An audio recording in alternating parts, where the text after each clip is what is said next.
like, I'm letting it be known. Because it was my brother that did it. Somebody must like it. I tell you, I didn't like it. I tell you, my hurt. I tell you, I don't know what happened. I can't even go back into that mind frame of where I was at because I was 11 and 12 years old. Let me tell you this. The reason why all them getting spiritual and getting into their Bible is because I invited all them to come out to my church. Like I said, I've been filled with the Holy Ghost and speaking in tongues since I was a baby. Or be able to come in the rooms and not even knowing. And that lets me know that, like, I didn't even know what the hell I was doing as a child. You didn't know him and you just let him? Basically, it started with Chris Stokes. Like, it started one day with Chris was like, well, let me touch it. You know what I mean? And it's just like brainwashed. I don't. Did you touch everybody or was it you? You know what? I can't speak for everybody, but if you want my personal opinion, I think he did. But see, this has been going on. This has been going on before Marques was like even in the group. With Amani, when my brother was in the group. So I just told my brother like about 2 weeks ago. My brother's like that mad, and I'm like, dude, you need to reach out to everybody's family so this doesn't get nasty. But I'm letting everybody know I have no shame in my game. I'm not gay. I'm a real man. That's why I went on Noah's Ark. Clearly, Raz B is not lying here. I mean, this is a very intimate moment where he's sharing things about his body being in pain after and the memories he has and how I guess like it almost seems like it's challenging his own identity because he has to reassure people like, I was not into that. I am a victim of what happened. But that wasn't the first clip. There's another video that was released shortly after. And in this video, he continues to talk about what he had gone through and to speak on the phone with other people. One of those people includes Chris Stokes. And in this next clip, you're going to hear Chris kind of defend himself, but also almost acknowledge like that he's not that person anymore. He doesn't do those things anymore. It kind of seemed like he's almost admitting to what he's being accused of. I took my brother over to Chris, you know what I'm saying? And I didn't protect him like I should have, you know what I mean? And I don't do that. That's what I'm trying to tell you from my heart. What I'm trying to tell you is that ain't me. That was up years ago. I don't do that no more. I go sit like the bottom line is that I don't feel like getting on the phone fussing with my cousin. oh, I didn't call to fuss with you. I just don't do that in my life no more. That's what I'm saying. I'm a old, you haven't been in my life. You were in my life before, Ricky. If you was around me now, you go, what? That's not my cousin. He my brother, and he me.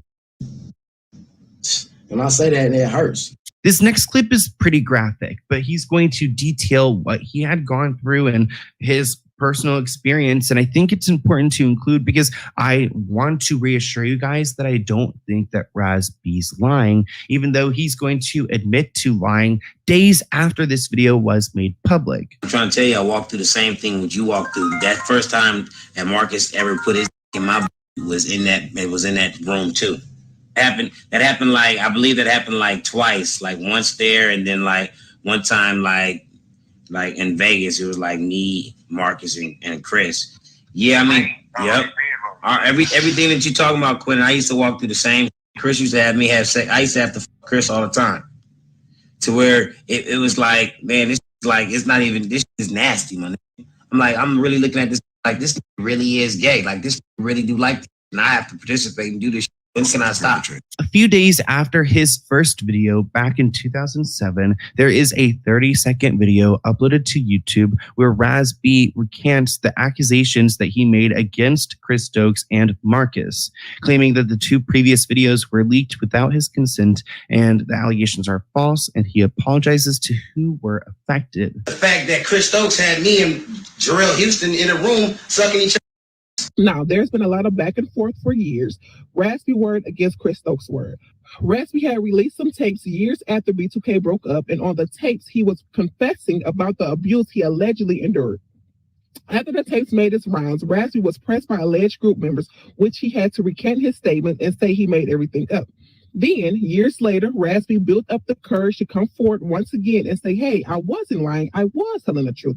This is the type of brainwash that, this guy's under. His own cousin is doing this to him, probably threatening his own career. And now he has to retract everything he said, even though he clearly spoke to multiple people on the phone. And it seemed pretty convincing in my opinion. But then Chris made his own statement. And this is what Chris said. All the allegations they made are false. I am not gay and I'm married. I have 4 kids. I've been with my wife for 16 years. I'm not a child. creeper. So those are all false allegations. I'm going to sue them. And I owe that to my wife and kids, period. It's ridiculous. So that was his statement back then. So Raz B was clearly pressured because he was going to get sued. His career was going to end because of these allegations. But at some point, he did later on acknowledge that all of those tapes were legit and he was telling the truth. Now moving on to 2010, on October 20th, Raz B uploads a video to World Star Hip Hop apologizing for the way he had presented himself and to those that he may have offended in the process, explaining that certain events such as the allegations of sexual coercion made against Pastor Eddie Long frustrate or trigger him. He admits that he doesn't always react tactfully, but maintains that he's telling the truth and not engaging in publicity stunts, as the negativity surrounding the allegations have continued to hurt his business prospects and overshadow his solo music endeavors since they were publicized. So pretty much he's making it clear that he's not speaking out now in 2010 because he wants clout, because these allegations actually ruined his career, which we kind of saw coming because Chris Stokes is a powerful man, and he pretty much told him straight up, like, I'm going to sue you. I'm sure he told him other things privately as well. Raz B again alleges that he had intercourse with Taz on his 14th birthday and ends the video by reiterating, Chris Stokes, you touch little kids. Marques, you touch little kids.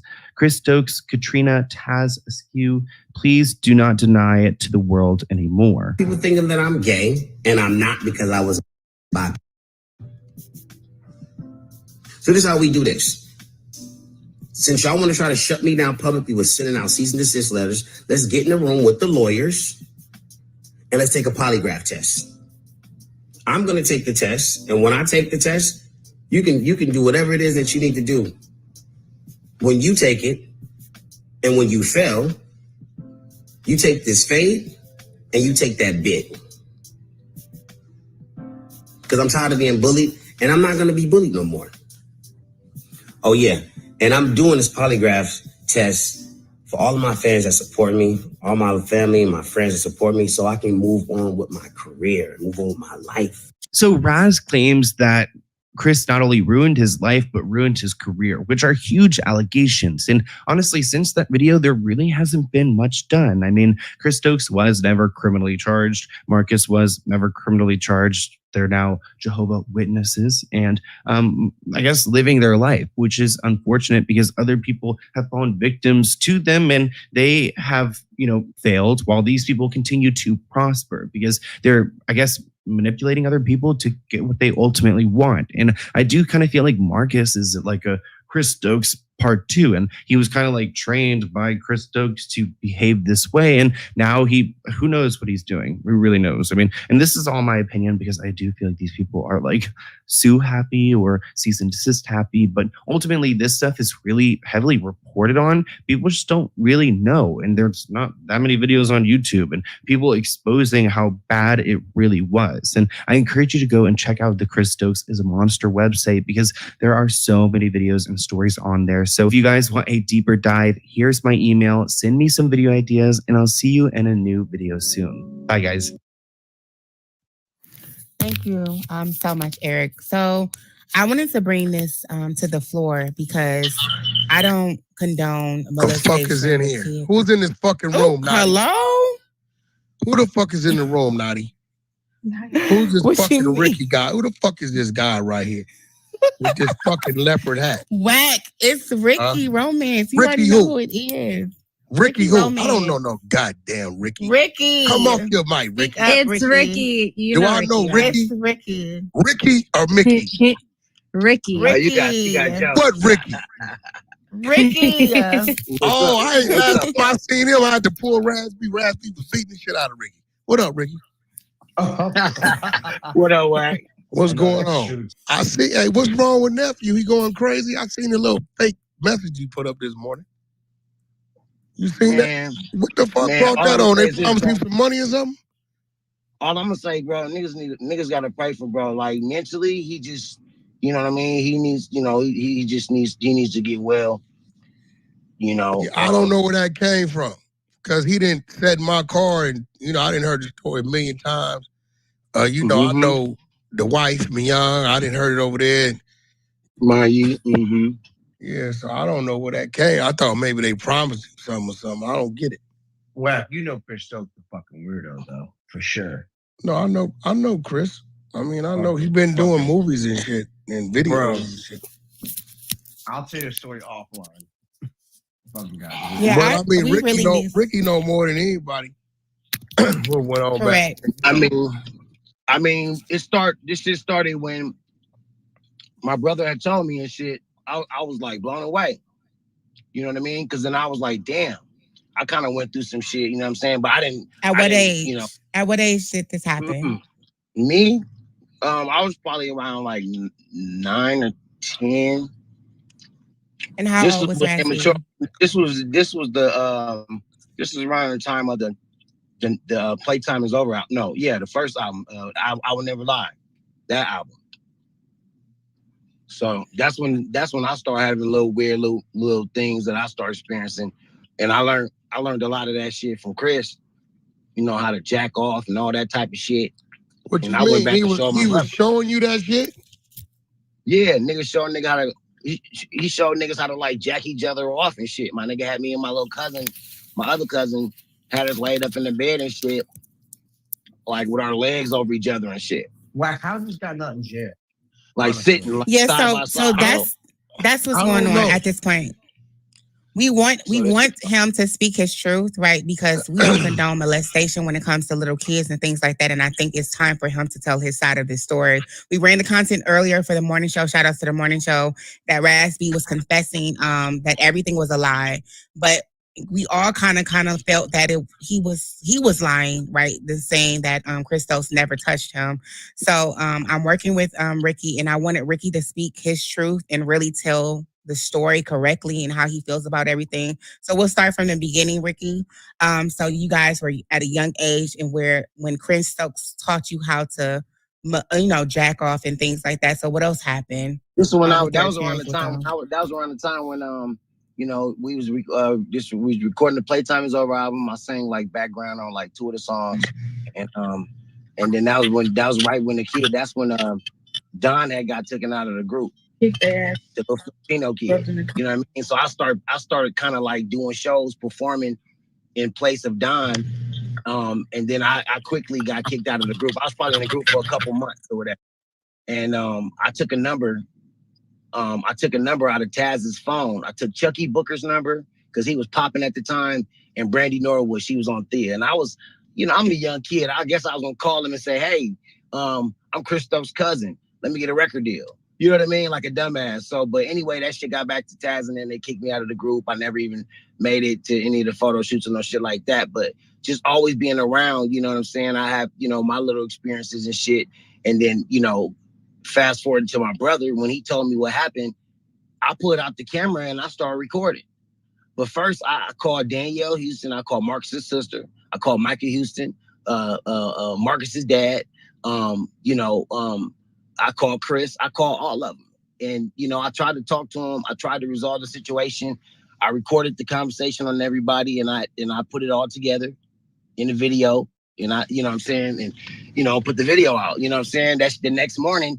That shit had like 1 million views on YouTube. I was scared as fuck. I deleted the whole account. I didn't know that I could get paid. I didn't know about monetization. I didn't even know anybody was going. I set out for a mission, but I didn't know that it was really going to work. And this, you know what I'm saying? This was YouTube. This was probably what, 2004, maybe somewhere around there. So you put it out without Raspy even knowing at the point? You didn't know you was putting it? No, he knew I recorded everything. He knew I recorded everything. You know what I'm saying? I initiated all the phone calls. I had everybody's number. You know what I'm saying? But I really didn't. I was so mad that how he was acting, you know what I'm saying, and the whole situation.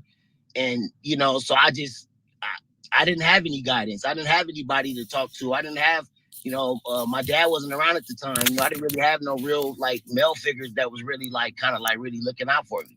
You know what I mean? So I did. But no one actually reported this guy though. Has the police not been reported? Well, we had, before my brother was signer, after the little shit when we had got into it with Chris Brown over Rihanna and shit. that Twitter beef shit, you know, he went to China and shit. But when he went to China, before he went to China, we met with these attorneys. And these attorneys, when he left, these attorneys was, you know, I was left to meet with them. And, you know, they started to like investigate Chris and, you know, try to find out, gather information and, you know, look for my brother's money and all kind of shit. Because like all the publishing for all the records and stuff, you know, he put publishing in all his kids' names and shit. You know what I'm saying? Took all the publishing. Like my brother, my mom, he had custody of my brother for you know what I mean, at the beginning. He, you know what I mean? Because my mom, you know, was at that time she was, you know, she was going through her addiction or whatever and stuff like that. And so he saw an opportunity to slide in and, you know what I'm saying, and really take advantage of the situation. That's how my brother started to live with Chris. You know what I mean? He was just going over there initially, but that's how he started to live with him and shit like that. Well, he was living with him before, but then once Chris got the custody, Chris started getting double paid. He started getting the management fee plus the guardian fee. You know what I'm saying? So my mom never got none of that bread. You know what I'm saying? Not that she needed it. How long did he stay with Chris? Man, the whole time of the group. The whole time until B2K, until the three boys left. They came to Vegas and signed with CMX with Eric Brown and Tony Brown. Eric Brown is down here. He pretty much kind of like doing management and stuff like that for Mike Tyson and stuff like that. Doing Ricky, can I ask you a question? Go ahead. Do you think this ever happened to O? Honestly. I mean, if I told you I walked in the room and I saw something, would you believe me? Of course I would. Because you know most definitely my good friend too, right? You know what I'm saying? I don't want to speak on really on nobody else's business, but I seen, you know, I you know. That was going to be my next question. Is there any more victims besides you and Raspy? Yeah. Forward at some point. Yeah. There's another member. There's another member that was original member of Immature. The original members of Immature is Romeo, which had the patch over his eye, and then it was Imani and Tyrone.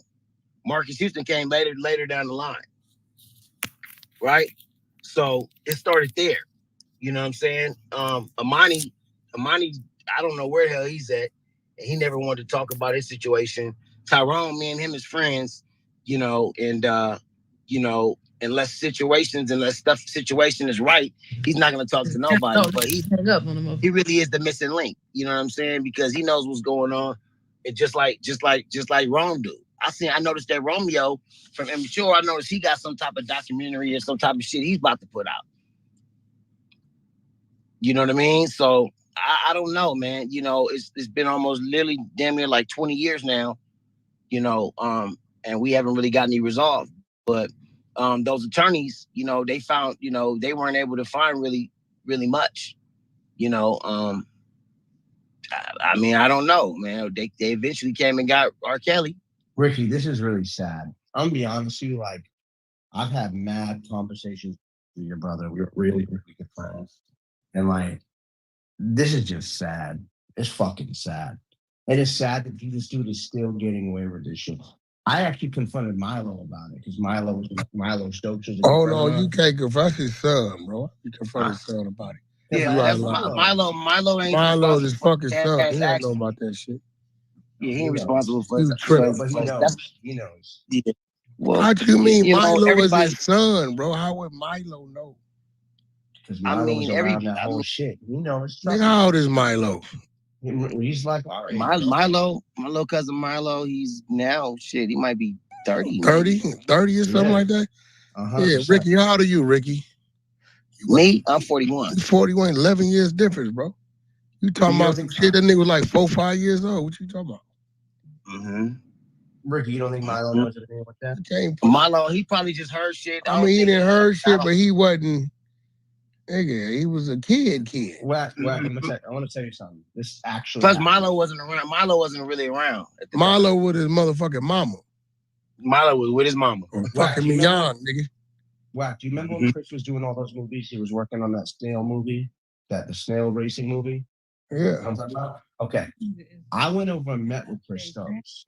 And the minute I walked in the fucking door, I couldn't make this up. He looked at me and goes, "Man, you got beautiful eyes." And I was like, "Oh, what the fuck?" That's Chris. He's like, that's Chris. He look at you, he'd be like, "You are so fine." Yeah, I mean, you are so beautiful eyes. What the fuck did you just say to me? And Milo was like, "Yo, chill." And I was like, "Bro, what?" Nah, he didn't say that in front of Milo. He said it in front of Milo because Milo set up the meeting. Yes, he did. He said that shit right in front of This Milo. back when Milo was doing his digital marketing. This is when Milo was my intern at Intech. Yes. Yeah. So look, and I'm happy you said that, Jeremy, because now we're seeing in real time that that Ricky is filling in the blanks, right? Like you said, your experience, and Ricky is saying like that's what that man does. I'm telling you. So Jeremy, did he grope you? Absolutely not. I left. I didn't even stay for the meeting. I was so. I'm just trying to figure out what's going on. No, I walked in. We were gonna meet about some other soundtrack shit. I was just there with homeboy. I gotta stop in for a minute. It was an office at like a mall. The office was like above a mall type shit. I can't remember. I walked in, him and Marques were there. And as soon as I walked in, he looked at me. I swear to God, I just walked in.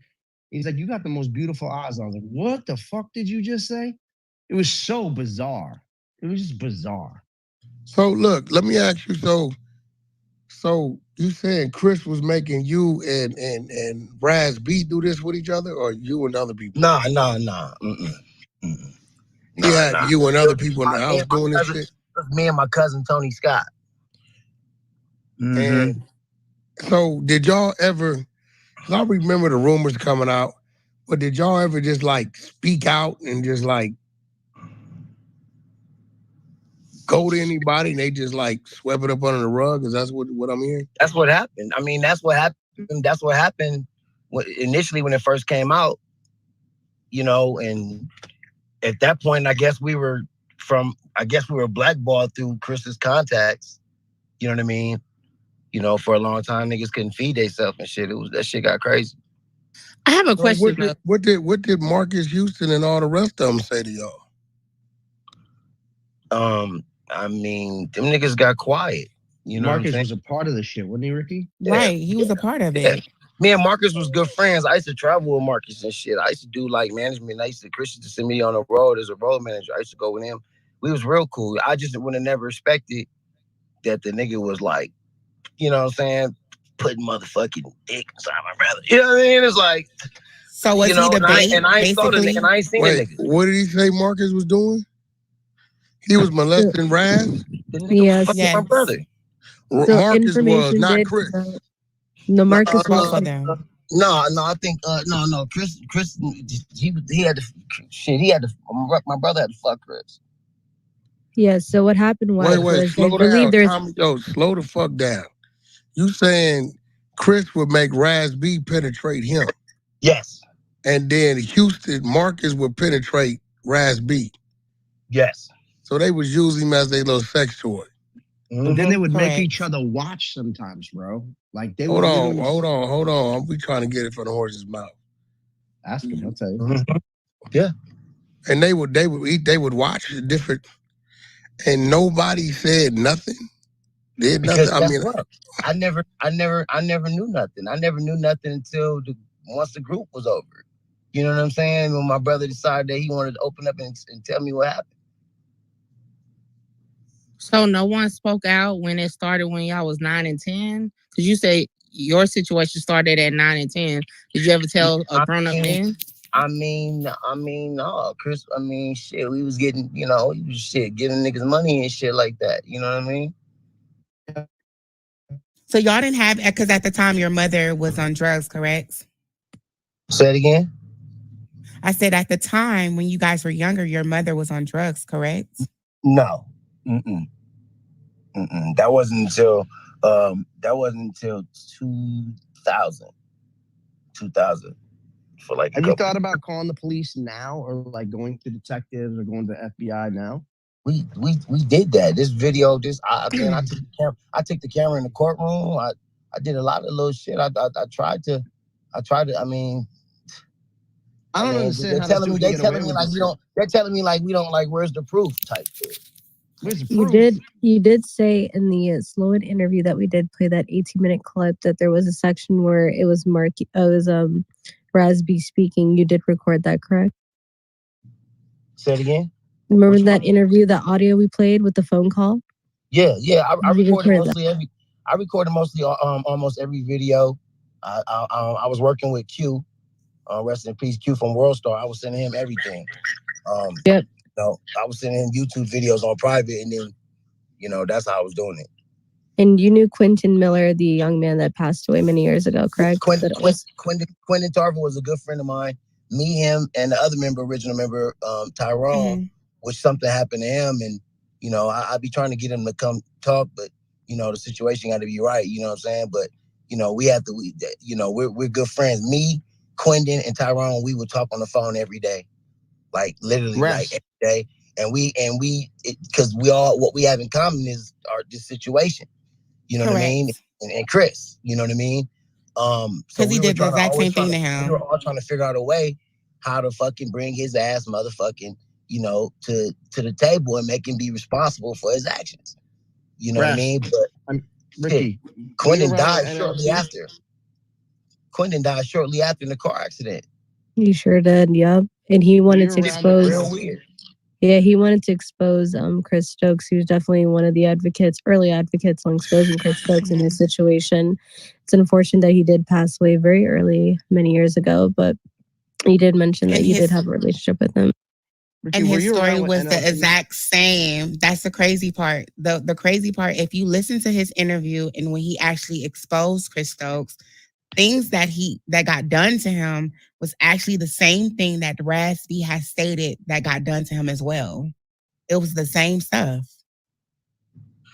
Well, here go the thing, right? Here go the thing, right? So to hear this, right, and then to see Raspy release a statement that he released, now it comes down to, if we say he has a mental issue today, how far back does that mental issue go? Well, it goes all the way back to immature. There's no... Okay, well, if we're saying that, how do we know his accusations wasn't based on his mental issue? Because you said that Ricky experienced the same thing, correct? That's what you said. No, my brother don't have a history of no mental issues, but as a recent years, I could say, maybe, he needs to work on his health. He needs, Ricky, the shit made him crazy, plain and simple. He needs to go to counseling. We can say I go to counseling. I go to counseling. My brother don't go to counseling. That's what I feel like the counseling will really help. He's really bugged the fuck out now, but he wasn't always like that. But at one minute he's ready, I don't know. One minute he's ready to. One minute he moved on and shit's looking good. Like for instance, with his Bad Boy show, he just did this Bad Boy show. You know what I mean? And he was really happy. You know what I mean, to do the show. And now it's just like all just spiral down. Like, well, what happens is that whole when you have trauma. Okay, when you have trauma like that, and then you bury it, and then you come back and like do the group thing again, that trauma all comes back. That trauma doesn't just go. Yeah, but we gotta make sure, bro, that the trauma is on the right side of it, because it's real. Because like, bro, like, I love. We going back to credibility, like we going back to credibility, because the statement he released today was like mind-boggling. I mean, whack. Honestly, though, this dude. Yeah, I don't know. Kids. This guy did this, bro. Chris, he don't even talk to Raspy. No, I know that, but he did this. He don't talk to Raspy. He doing his little videos, little movies. So what would make... He did it to NLT too, bro. Hold on, the damage has already been... what would make Raspy come out and say, I've been lying on this man? Do you think he got offered money? Hold on, huh? No, this is what I'm saying. Like, if something like that was to be shown, what would make him, this is y'all speculating, what would make him come out and say the shit? He said, I've been lying on him all these years. Why? Because he's sick. He's sick. So he's sick right now. He's really. I mean, I don't know about him being sick because I talked to the nigga. He's Nigga had regular conversation with me. I know, but if you sat with him many, you could tell he's off. He's fucked up. Nigga, ain't nothing off about Raz. He a little excited. You know, he thinks big. There's a lot of things he want to do. He's a little impatient because he felt like a lot of opportunities he's missed. The man that brought me at least 4 different world tour offers for the group. They just won't do them because he bringing them. Ricky, I want to ask you, what do you think? I feel like this. You know what I mean? I learned how to jack off and the sexual behavior from Chris. I learned all that shit over there. I went back home. I showed my brother. You know what I'm saying? We experimented as kids do, grinded on each other, humped on each other. You know, all that type of little gay shit that kids do. So kids try shit. And No, they don't. What happened is you. 1 second, Jeremy. Bro, why you trying to deface his experience, bro? Like, chill out. Yeah, just let him finish. Thank you. Let him talk, Jeremy. Stop disrupting him. Let him talk. So I believe, So and then me and my brother, it was another little kid when my mom had a shop, and we all did something. We all grinded, did the little gay shit too. So this is about, I probably have to say I was about 11, maybe 12. You know what I'm saying? So, I stopped that behavior, you know what I'm saying, after I was a kid, but I learned that shit from Chris. And I believe that I showed that shit to my brother. And I believe, when he went over to Chris, you know what I'm saying, I don't know how Chris will feel ever comfortable to even make any type of move, him or Marques, in no type of way that I know, when I brought my brother around, that it was going to be anything like that.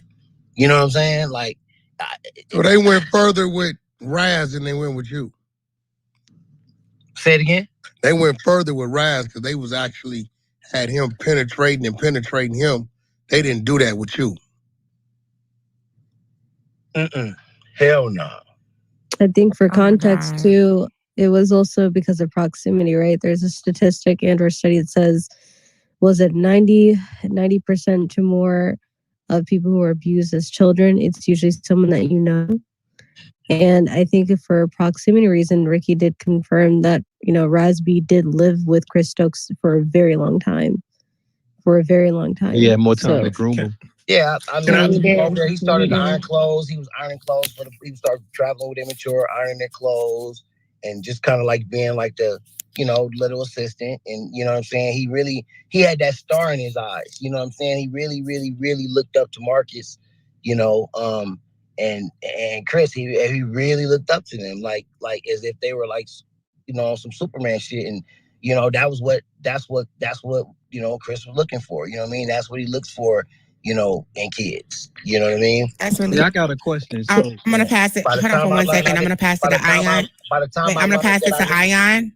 Hold on. I'm gonna pass it to Ion. Hold on, the host is talking. Let me say this. By the time I learned I needed to protect Raz from Chris, they separated us. You know what I'm saying? So, I love my brother, you know what I'm saying? And I've always been here for him, you know what I'm saying, as well as my mom, as well as my father. But it's began to where, it's just beginning to be like, they turned him on me. You know what I'm saying? My brother kind of got he loves me. We were just talking, the other day. We were just talking, you know what I'm saying? I'm talking to him while he's dealing with this injury. And man, this shit is deep, man. So, Ricky, I have a few questions for you, and thank you so much for being vulnerable on the stage. So, the first one that I want to ask you is, do you feel personally that Chris Stokes kind of targeted, younger boys who didn't have fathers in the household? And the next question would be, do you feel like he purposely tried to separate you and your brother in order to create riffraff? So that y'all didn't come together. Yeah, it's called divide. It's called divide and conquer. At the time when I did the Vibe interview, I was just talking to Linda Hobbs over at, and we were doing the interview, and I thought it was just me. She was interviewing my brother, Marion, the whole group, Chris, everybody. So they put that big, 12-page interview together, and that shit came out, and me and my brother, we just got separated. We lived in the same building. I lived upstairs, and he lived upstairs. I lived downstairs, and we would walk right past each other. It was like, a whole little thing to where like he felt like as if, I took something, from Chris that I wasn't supposed to take. But I was doing my own thing. I had an artist that I was working with at the time named Rich Rick. We were already doing our thing. You know what I'm saying? I had a producer that we was working with. He was popping at the time. He was working with Akon. And shit, we were doing our thing, and that's pretty much like when everything got dead, and we met at Uncle Mike's house, and we had the meeting, and Mike Conception, we was all sitting there, and Mike Conception was like, what do you guys, what is it that you guys trying to accomplish? You know what I mean? And man, it's just crazy, man. We had the meeting, and we sitting up there with Mike Conception, and we talking, and Uncle Mike told my brother, he was like, still on Chris, punch him, still on him. You know what I mean? And he had the opportunity to take off on Chris and do his thing, and Chris wasn't gonna be able to do nothing, and my brother didn't take off on him. You know what I mean? Instead, that nigga did a spin. He did his little spin or whatever, his little dance move or whatever, and was like, I just wanted to put the group back together, blah, blah, blah. So that meeting, from there, Uncle Mike was like, listen, what do y'all need? Y'all need to fuck all this shit. Y'all need to focus on doing business. So he gave us a napkin. He was like, write down what it is that you would like to get accomplished. I was focused on my artists. You know what I'm saying? So if there was a deal that could be put on the table, I would take a deal for my artists. That's it.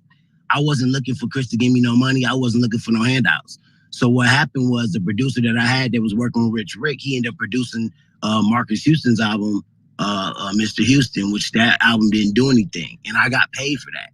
You know what I'm saying? I got paid. I probably got a check for probably like 15 grand. You know what I mean? So a lot of people don't know, like I was literally living off the money, you know what I'm saying, that I got paid for that. I didn't get paid. You know what I'm saying? Chris got us some apartments. He put them up in the TUG's name, and Yeah. No, I get you. I just wanted to ask, so you said that after, I'm confused. So you said that after you had a situation where you knew I was too much of a nigga for Chris. No, but I'm asking, so you said that you brought another artist to Chris to manage? No, I didn't bring no artist to Chris. Uncle Mike, he said, y'all gonna have peace. You know what I'm saying? He basically made us resolve it. It was like, basically, you guys are gonna work together. You guys are gonna work together. And you're gonna basically fucking not chill out and stop this nonsense. You know what I mean? You guys are family, and so I thought that we were gonna, start, resolving the situation, and that I did that. Vibers you came out. Wait, Ricky, are you saying Mike Conception told you to sweep it under the rug, bro? Is that what No, Uncle Mike always told. Uncle Mike always told me. Mike don't play them games. No, he didn't sweep none under the rug. Uncle Mike always told me, man, to stick to my guns and do my and but say that. Don't say Mike knew all this sexual shit was going on and told y'all to sweep it under the rug. No. You both know Mike don't fuck around. He gave my brother an opportunity. He gave my brother an opportunity to fucking square up with Chris right then and there and fucking get his licks and beat that nigga's ass. You know what I'm saying? And my brother didn't do that. You feel me? So he basically tried to resolve the situation by telling us to, you know what I'm saying, to do some business. You know what I'm saying? That's it. Right, but that wouldn't be justice anyway, though. We family. He said, y'all need to try to do some business. Y'all need to try to work together. You know what I mean? And try to figure this shit out, resolve this shit. Whatever it is. You know what I'm saying? Because y'all over there, y'all fucking up y'all money. So y'all went to the authorities. Ricky, y'all went to the real authorities. Ricky, y'all went to the real authorities and told them what was going on. Yeah, but they said as if niggas gotta have DNA on their dick or something. Oh shit! I'm like, what the fuck? Like, I they just passed got it back blown to off. you. That's crazy because that But didn't Chris, I happen with think Bill Chris got Cosby and the he got rest an of them. uncle or something that's a sheriff or captain or some shit. Yeah, that's a little different. Yeah, it is definitely interesting. Ricky, who's Uncle Mike? That's Mike's exception. So I'm trying to understand that you pretty much saying like when you had the Respectable meeting with him and he asked you like what your plans was, you think that he was like really asking what your plans was so he could try to slow it up a bit or what? Like, because that's what it seemed like. They just pretty much dissected your situation, gave you a little quick check and slowed you up. No. Wait, we rephrase that question again. Yeah, like from you saying like you having a meeting with the uncle guy or whatever, and you know him asking you what your goals are, and it seems like you didn't really fulfill what your goals were, but they still like used I guess somebody out of your goals and gave you a quick check. Do you think like that was just a way for them to slow you up, like from like taking your goals all the way to fruition?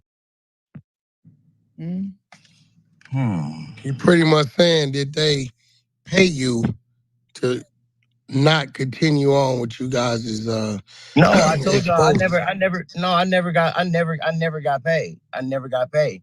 Instead, Chris and them, they stole my producer. You know what I'm saying? But in return, since I was managing him, I made some money. So that's where the 15,000 came from. Yeah. Which came from the producer, it didn't come directly from Chris and them. That's much money he made. That's the cut you got off. No, they paid me. I would meet him at that bank right there off of Laurel Canyon and Ventura Boulevard. Right there. I think it was like a Chase or something. Yeah, corner. I think that you don't understand that. I would either meet Chris or Rome or Marques. I would meet them and they spoon fed me my money. They didn't give it all to me at once.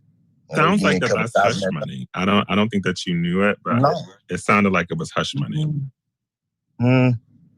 Well, see, this is how it was, Ricky.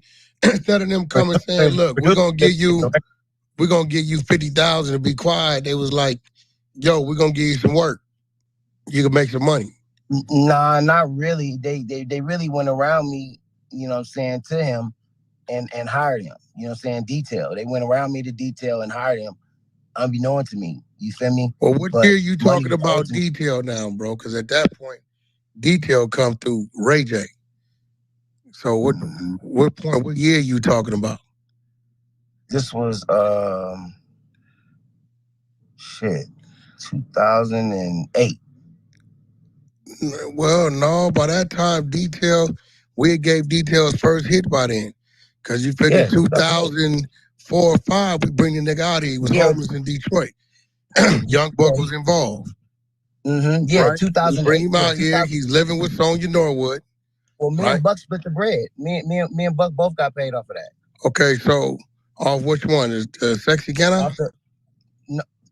No. Me and Buck both got paid off that Marques Houston album that flopped. Yeah, because that might have been his first project after us, because we gave the niggas first hit.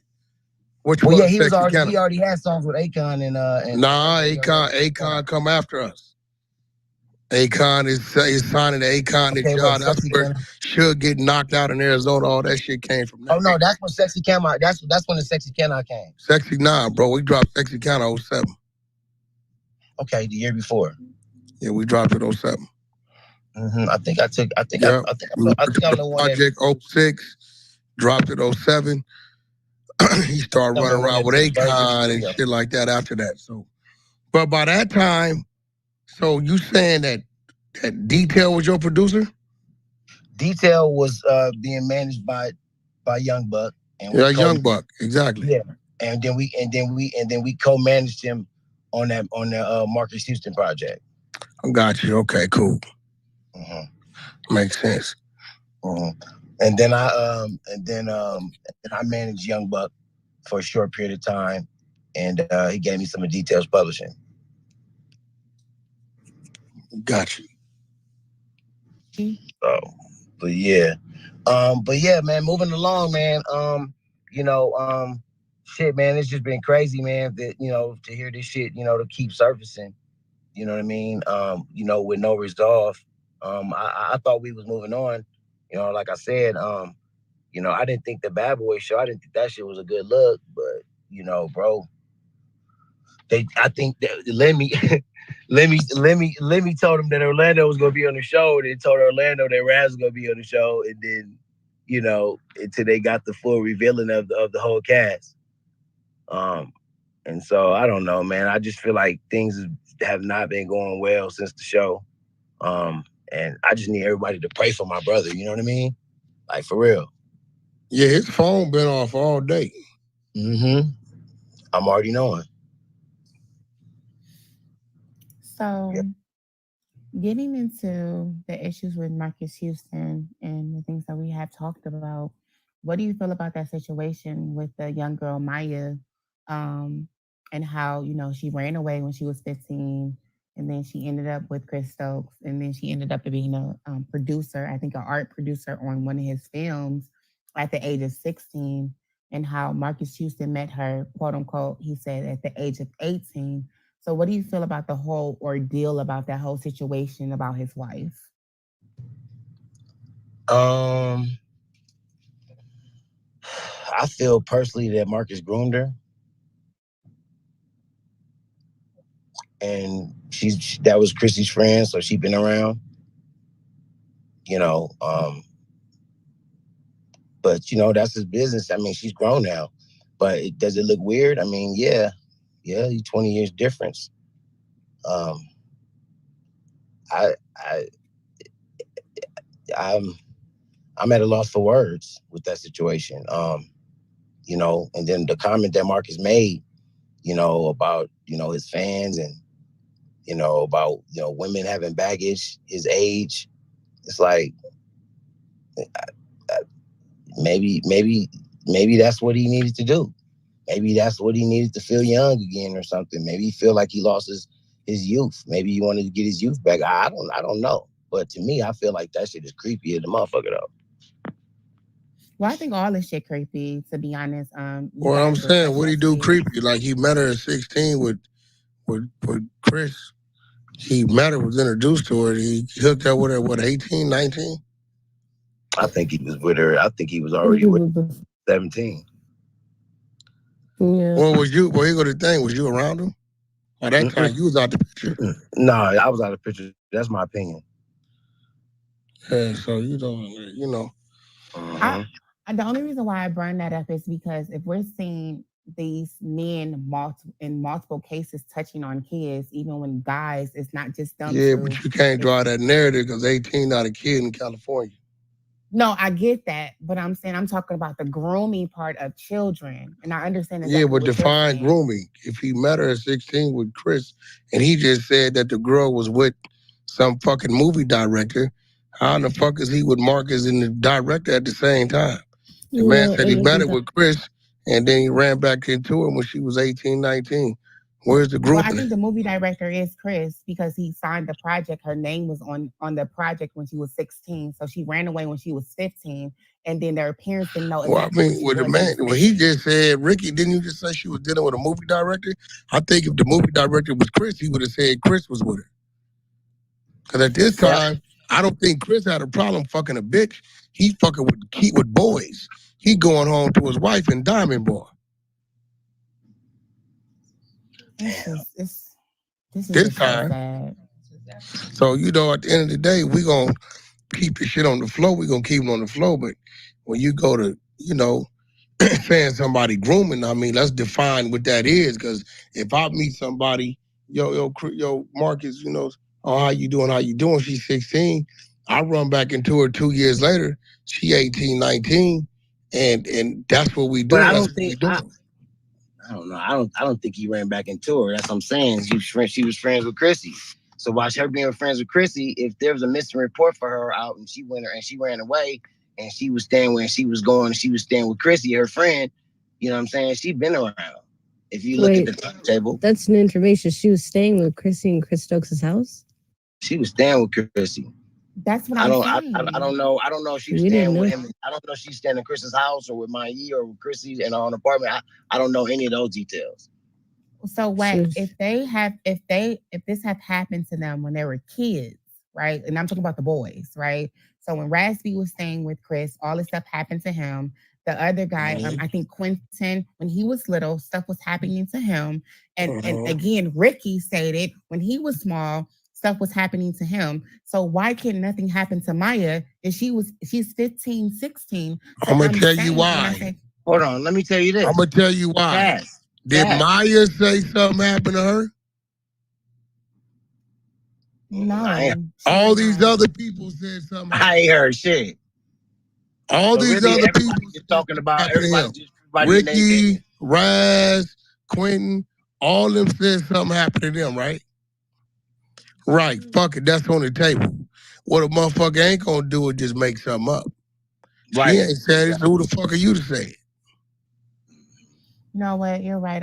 I'm assuming, and we had to. I don't play with motherfuckers' lives like that. If she came out and said it, whoop did it's like it's a pattern, but she ain't said it. I just feel like those people are dangerous. And if they're consistently doing it to people and minors, I just feel like the men are dangerous, period. And I think that due to them doing it to multiple people and not just two, that's what I feel like. Damn, if she left her parents and know where she was, and she's literally staying with Chris Stokes, right? Chris didn't say anything or say like, hey, go back to your parents, or even tell like, hey, she's staying with me at the time, but actually giving her credit on one of his projects at the age of 16. So I'm just like, why didn't you tell her parents? Why is she staying with you? Was she allowed to stay with you? And you were this old and she was this young.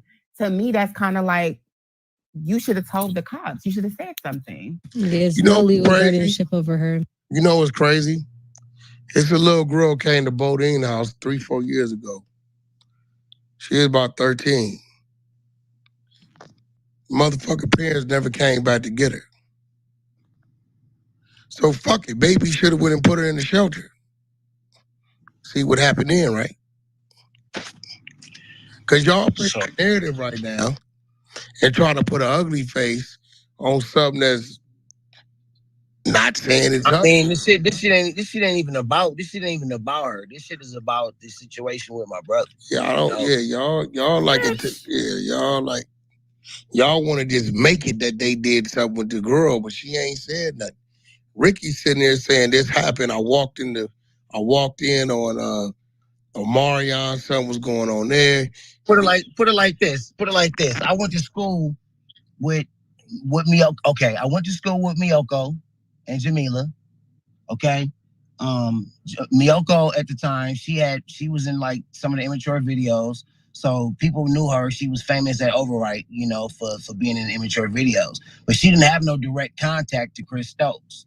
You know what I mean? No direct contact. So I guess she told her mom that I was in her class and that I liked her. So clearly her mom was smart enough to go ahead and tell her, you need to go ahead and ask, him for Chris's number.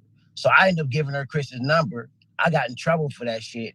Like a month later, she had a deal. She was in a group called Girl with her sister.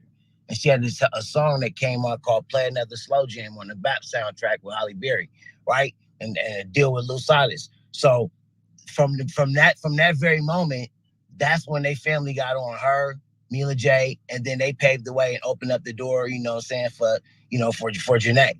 But what's crazy is, I'm saying all this to say is that Miyoko, I was, her locker was right next to mine, and I had a real big crush on her, but she had a crush on Marques, and she ended up dating, and then, I believe they ended up dating, right? Mm-hmm. And so, fast forward, to now, I don't know what's going on, but Taz, which is Chris's partner, she had started on her, and that was basically like her girlfriend. Miyoko started living with her. She had a watch with Miyoko's face. It was just like crazy. You know what I'm saying? So she had Miyoko, you know what I'm saying? And Chris had Marques. You know what I mean? And it's been like, it was like that for years. When you say she had Miyoko, who is she? Taz. Katrina Taz Askew, Chris's partner. Can I ask you a question? So is this, because I know that you're talking about, did you go to Culver City High School to be exact? Was it Culver? Did I go to Culver City? Yeah. Because I went to Overwrite. Okay. I went to Westchester. high school. I went to Crenshaw High School. Okay, because I was gonna ask, because you're talking about Janae Aiko, Mila J, and Janae Aiko's baby father is Omarion's brother. Yeah. Well, I walked in the room. I walked in the room on her and Jay Bug fucking, and that was initially they were initially a couple at first. You know what I'm saying? So, and then one year I took Orion. I rented a G500 stretch limo, and I took Orion to go to Janae's birthday, and Taz came out and made a comment. She's like, "Oh, this is how you spend your brother's money?" And I'm just thinking to myself, like, why would she think I'm spending my brother's money and that I need my brother's money to do this? As a matter of fact, me and Mari's brother, Orion, and little Joe, his little Asian homie, our little brother, you know what I'm saying? Shit, man, we had hit a lick. You know what I'm saying? We had hit a lick with a cell phone store. So we was up. You know what I mean? We had to, I had product to sell, you know what I mean? So I had bread, you know what I mean? But it started like, we always had a bad relationship, you know what I'm saying? And I think it all started there, you know what I'm saying? Just the animosity that I had for her from basically, I feel like she took me up off of me, you know? So I just, I see that it's a pattern, you know what I'm saying, with Chris and with Taz, you know what I'm saying? They were doing the same thing, literally. So I have a question, Ricky. I just want to back up just a little bit. So at what age did you realize what was being done to you was wrong or not supposed to have been done? Can you repeat that? Yes. Like at what age did you realize what Chris Stokes and was doing to you and other little boys at 9 and 10 was wrong? At what point did you realize that was wrong, that was going on?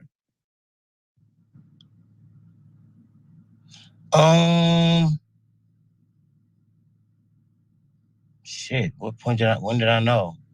And I'm asking that because I probably about to say by the time I got to high school. Okay. So once you realized it was wrong, that shouldn't have been going on, why did you continue to deal with him, even on business? No, I was out. I was done. After I confronted him about my brother and I tried to resolve the situation, I was out. I wasn't fucking with him. Okay, so all the albums and the music connects, that was while you was in high school. Wait, what albums? Well, you say you worked with him on, I wanted to say, the Marques Houston album that didn't do well. Was that while you was in high school? Oh, no. That situation happened in 2000 and 2008. You know what I'm saying? That whatever album the album that he dropped that year, Mr. Houston. That was 2008. But I said earlier, that I sang background on the Playtime Is Over album. Chris gives me a shout out. I don't get any credit. I didn't get any credits on the album though. Gotcha. So okay. So you realized it was wrong. You confronted him. Now did you find out about Raspy then, before the work you did and you didn't get credit, or after? No, that was the situation where I didn't get credit. That was so long ago. That was in the 90s. That was in like when whatever year that was when that Immature album came out. What, 95? Gotcha. All right. So you realized it was wrong. You confronted him. You found out about your brother. What did you do first to try to, I guess, maybe get your brother away from the situation, or what did you do once you confronted him? He was already away from the situation. The group had already split up. He had went away to Mexico, went up to Seattle, went into his little hiding thing, got his mind together, came back with new music. And when he came back to California, he was ready to get back, try to do the group and try to get some things going, get the entertainment stuff back going. And he was staying with Mom, you know what I'm saying? And we were, at that time, you know what I'm saying, I was staying with Mom too. So, that's when he sat down and we had a heart-to-heart talk one day. My mom was gone. And I wish I would have talked to my mom. I didn't even run everything by my mom, you know what I'm saying? I just reacted, you know what I'm saying? Because I've always been, protective of my brother. But Chris separated us, and they really fucked up everything, man. Shit haven't been right, you know what I'm saying? You know, I was too much of a street nigga. You know what I'm saying? I was too much always hanging out. I was at the parties and shit. I was in the hood and shit like that. You know what I mean? So, you know, shit. That was basically, you know, why, you know, everybody liked me. You know what I'm saying? When we went on tour, we went on the Scream tours and the B2K IMAX Teen Tour, everybody liked me. You know what I'm saying? All the radio, all the program directors, all the mix show coordinators, all the DJs. I literally was like, I've always been a networking type of person. So, you know, Chris didn't like that. You know what I'm saying? And I got kicked off the tour. You know what I'm saying? You know, because you know, I got caught fucking a girl on the tour bus. You know what I'm saying? Chris didn't want us fucking on no girls. He didn't want us bringing no girls back to the room or nothing like that. And I thought that was whack on tours. I was like, nah, fuck that shit. You know what I mean? So I was just my own person. Say what? I said we see why. I said we see why. What do you mean? Meaning that he wanted to, he was having control with y'all, right? Like the guys, or was going to the group, etc. What he was doing with the group, all of that stuff. So I see, because he wanted to have his fun, correct? Like, man, all I know is this: I was fucking with the Bloods, I was fucking with the Crips, I was just doing my thing. You feel me? I had homies, I had motherfuckers, I was meeting people on tour, had motherfuckers come back to the hotel room. You know, I was doing it how I thought that was the culture. I thought that was how it was supposed to be done. You know what I'm saying? So, you know, when I got kicked off the tour, you know what I'm saying? You know, I wasn't able to see my brother that much. You know what I'm saying? And so I was never able to really have an eye on him from the time that he started doing B2K. Everything got real secret. Like they would all get up and we'd all be out somewhere, and then everybody would get in a huddle and start talking. And you imagine we all in the room and shit like that, and then Wack all of a sudden goes and does a huddle with like 3-4 of his people, and then leave you out, and then you don't know what they're saying, and then it's just the awkward feeling. You know what I mean? So I experienced a lot of that, and that's when I began to see my brother become distant. You know what I'm saying? You know, he wouldn't come around unless Chris would give him permission. You know? Do you think separation was his plan all along? I mean, why was my brother living with Chris at the house and you know, not his girlfriend? You know what I'm saying? You know, like a grown man at that age, like, okay, he had custody of my brother, but you know, that was the beginning of the end, you know, for me and my brother. You know what I'm saying? I've never asked my brother about his finances. I've never known what he had in his account. I've always just been happy to see him winning and doing his thing. And if he go out and we eat and he buy me some food or he buys something and we eat together, I'm grateful. The fact he got money to buy food and we can go out and have a nice meal. I've never asked him for nothing as his big brother. Look, this is my real question, right? Yeah. You know, fuck it. All right, all this didn't happen. You went to the law. You all did all this shit. Nobody there's no nothing, right? So as a man, have you ever like confronted him? Nigga, Chris is hiding. Nigga, I can't even get his ass on the phone. Chris won't talk. Chris won't get on social media. Chris won't, you know what I mean? He won't talk. My grandfather, he can't initiate the shit. So since you've been a teenager, you've never attempted to contact him or do business or nothing? I've tried. I tried to talk to him to see that we can resolve the situation, but it's already got. See, that's my question to you. How do you resolve something like that if what y'all saying happened? Well, how do we resolve it? Well, fuck, he confessed. He admits what the fuck he did. You know what I'm saying? And he fucking goes to motherfucking jail. So that was the only way of resolving it. What if he all right, fuck it, let's do some business? Would have resolved it? Nah, I would never do no business with him. Never. So your only way of resolving it is him going to jail.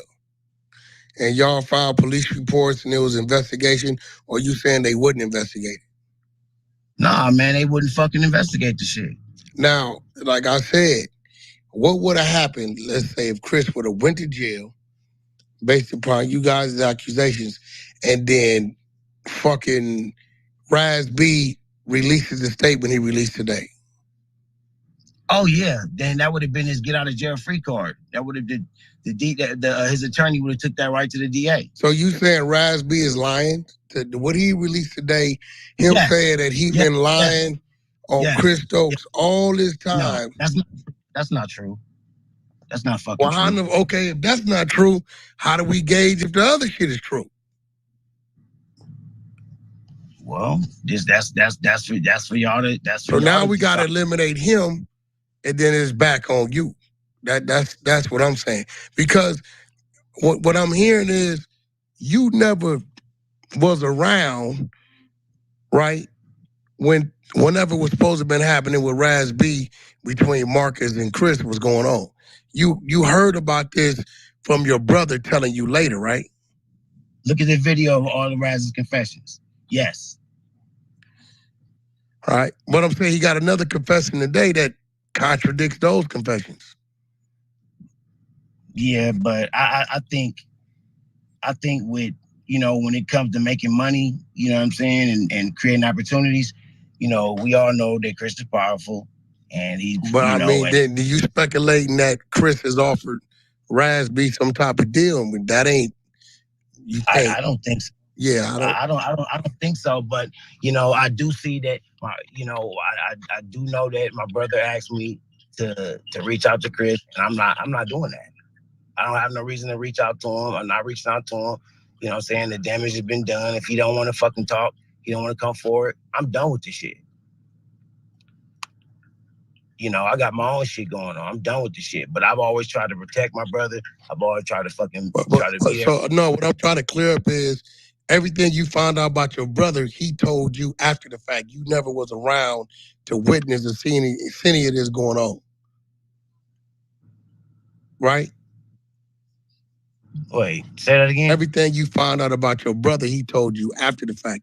You personally never witnessed or seen any of this going on. No. Right? No. And then you telling me that you yourself had activity with your brother as far as masturbating. Look, I got my brother. Listen, my brother is attacking me.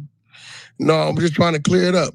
You saying Chris Stokes or whoever, Marques, used to have you masturbating with the cousin or something, and then from that behavior, what was you, 9, 10 or something? How young were you? Yeah, my 9, 10. From that behavior, you saying you showed your brother that? Yep, I went home. Yep, and showed him and repeated exactly what I learned over there at Chris's house. And how old was Raz? If you was 10, how old was Raz? I was like 10, and he's like 3 years younger than me, so he's probably maybe 7. Mm-hmm. And that went on for how long? Oh no, it was just a few times. It wasn't no long time. It was a few times. So then, kids. so your brother tells you that we had girlfriends. We had girlfriends in the building. We had girlfriends at that age. You had girlfriends at 10 and 7? We had not really, but it was these two girls that were Felicia and Booby. They lived in the building, and their mom used to let them come over and play. So we were about all the same age. So we used to play, girlfriend, boyfriend. All right, cool. So y'all playing house. So okay, so at what age did Raz B tell you that Marques Houston was penetrating him and Chris Stokes was making Raz B penetrate him? What age was that? I would say that my brother had to be 18 or 19. So we talking 11, 12 years later. No. Yeah, because at 7, if at 7 you took your learned behaviors back home to him, and then he's telling you about this shit at 18, 19, simple math. 11 and 7 is 18. No. His stuff with Chris and him, that stuff went on through the years of 2000 and 2003. So that's me. Yeah. Mm-hmm. Gotcha. So he tells you this, y'all go to the law. The law tell you where's the proof. He tells me this. He tells me this, and I contact Chris and Marcus's dad and Marcus's sister, and I get them all on the phone, and I try to resolve the situation. I try to see what how we can deal with this shit because Chris is wrong, and you know what I mean. This is before, you know what I'm saying. The focus wasn't on Marques. It was just on Chris. Even though Marques participated, he's still a victim too, just like my brother. And wait. Hold on. So if Marques is penetrating your brother, how much older is Marques than Raz? So Marques 41. How old is Raz right now? No, Marques was probably had to be probably maybe 18 or 19. And then my brother probably was, if you think about the years of when the group was, so he was probably about 15, 14, around that age. So you saying you place no blame on Marques, it's all on Chris? Oh no. I place blame on Marques too, because Marques grew into his role and became a fucking damn near like an evil twin of Chris. Mm-hmm. And your activity was with Chris or with Marques, or Marques and Chris? No, my activities with Chris and my cousin Tony Scott, which he denies it, and whatever, what I'm saying. But nigga, I was there, nigga. So Tony is a female. Nah, my cousin Tony Scott, he's one of the producers on all the B2K albums. Oh, okay. So your cousin Tony and Chris was the one that was violating you. Okay. And then Chris and Marques. No, Tony was violated too, but Tony don't want to talk about it. Tony's still over here with Chris, on that side and getting paid and benefits. My auntie is his grandmother. You see what I'm saying? And his mom, Monique, is Chris's sister. So, it's different. How old is Tony? That's my first cousin. That's his immediate family. Tony, I'm gonna be real, right? I'm gonna be real, because I didn't step back. I watched Bill Cosby. They went back 35, 40 years on him. I watched R. Kelly. They went back 20, 25 years on him, right? It's no evidence of DNA, semen, none of that shit. It's just on word of mouth. So now what you telling me is you guys went to law enforcement, told them you was molested as children, and they did nothing. Mm-hmm. And you filed a police report. They wouldn't, just like they wouldn't let us. No, you can't do that. They're never going to deny you of filing a police report, bro. I think I went to New York Station. I think Hollywood Station, North Hollywood Station. And I went to North Hollywood Station. They'll let you file a police report, brother. The DA picks it up. As a matter of fact, bro, I'm gonna be honest with you. Yeah. It's so long ago, I don't remember if it's one on file, if I filed it. I just remember not getting no cooperation from them. So you don't remember sitting down with an officer or detective and I did. I do remember sitting down with writing out a statement or talking into a tape recorder? Yeah, I do. I mean, there is a video. I'm gonna have to find. There's a video somewhere on YouTube where I actually had the camera. You know what I'm saying? And I was actually, I think I was making a report. You had a camera at the police department? I had a camera like tucked in my pocket, and I had the camera recording while I was sitting at the table talking to the detective, I believe. Mm-hmm. So I'm gonna find that shit. Yeah, you saying that's on YouTube? I believe so. Mm-hmm. And you're saying from you talking to them, they never put that in a report, never filed a case number or nothing? No. That's the part that doesn't add up, because a detective is not going to want to put his job on the line, not filing that report. Because his job is to take the report. It's the district attorney's job if they want to pick the case up or not, right? I can't see a detective just saying, fuck you, we don't give a fuck what you're talking about. I'm going to put my motherfucking job and my pension on the line, and we're just going to send you on your way. We ain't going to even turn the report in to file it. That's I don't know. I'm going to try to find that video. What if I went back in the state? What if I went back in and tried again today? Well, I mean, I'm just, hey, listen, statute of limitations to certain things, they are what they are. I just know I just watched Bill go through 40 years and R. Kelly go through 25, and you telling me that you walked into the North Hollywood or West Hollywood Police Department and gave them a statement, and you telling me that they refused to file a report, which is ain't believable. Shit, I don't know. Chris is a Mason. Man, listen, he can be a Mason. Chris is still a nigga. Right.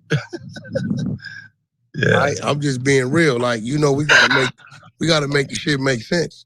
Making sense, yeah. You know what I'm saying? Like, either you went down there and tried to file a report, or you didn't.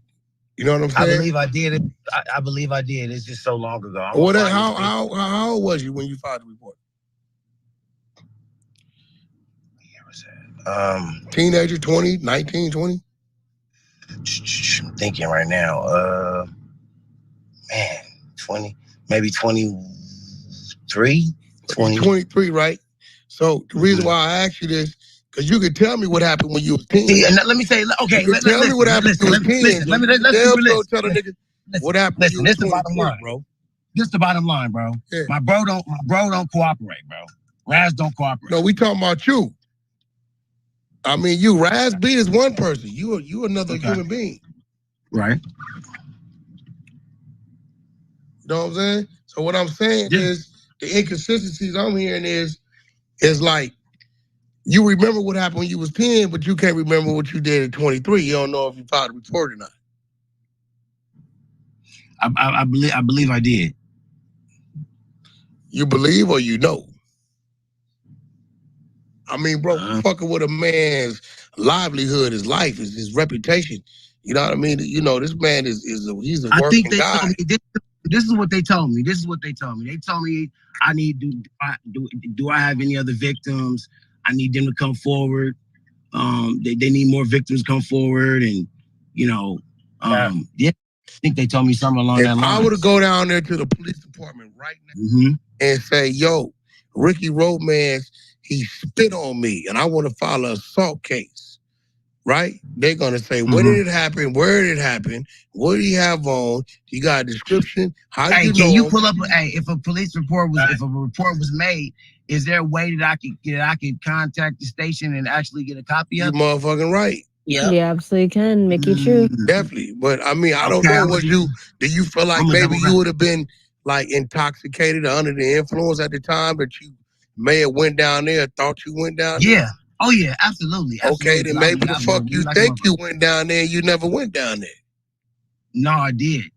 I did though. I'm just weighing the options, bro. I'm just I feel it. Devil's advocate. Yeah, I mean, because it just don't make sense. We've been watching these cases where they going back 3-4 decades on niggas, and here it is, right? At 23, you don't remember what you did, but at 10, you remember what went on, but it's related to the same situation, right? So I definitely wasn't. I smoked weed, but I definitely wasn't intoxicated. I'll say that I definitely went down there. I made a report, but I don't feel that nothing got done because I remember them telling me something about that I need other victims, and it was some bullshit. Yeah, but they still gonna file a report though. They're gonna file that report. Ricky, let me ask you a question, bro. You ever had you ever experienced a wet dream as a man, as a teenager? We all have. Well, maybe the fuck, it was a figment of your imagination that you went down there and filed a report. Because if you filed a report on somebody like Chris Stokes at that motherfucking time, nigga, that nigga name was just as big as Suge Knight in the motherfucking music business, if not bigger. Nigga, that shit something's gonna happen. I don't know, man. They cannot ignore something that happens. It's real weird, bro. It's real weird with him, bro. You want to make this man to have some powers that don't nobody have when it comes to molestation of a child, bro. Man. I mean, fuck, Bill Cosby was who he was, bro. Like shit, I'm just being real. Like I'm talking. Nigga with 300 million. Cause see, if you telling me you filed a report and he didn't accept that you never filed a report, then we got Raz B over here saying today everything I ever said about this man is a lie, right? It's just the inconsistencies of this shit is kind of like it could be all the way true, but you guys' inconsistencies is like it waters it down. It's tainted. So you got to kind of know. I've been consistent. My story has stayed the same. I haven't wavered. My brother's shit has been consistent. He hasn't wavered until the shit he just posted. Right. Well, you say you had a recorder in your pocket, right? I did. So you got that? You got that content? You got that? Let me see. Let me see. Let me go on YouTube. Let's see.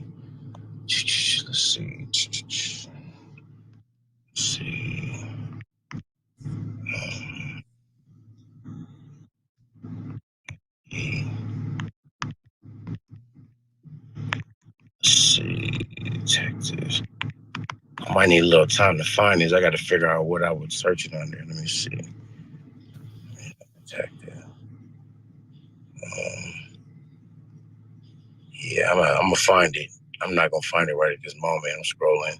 Yeah, I really think you need to gather that type of shit on some real shit, because when people ask this shit, it's like, we hearing it and motherfuckers got like, remorse and sympathy for it if it happened. But on the flip side, it's like your brother kind of like the shit he doing is like, well, fuck.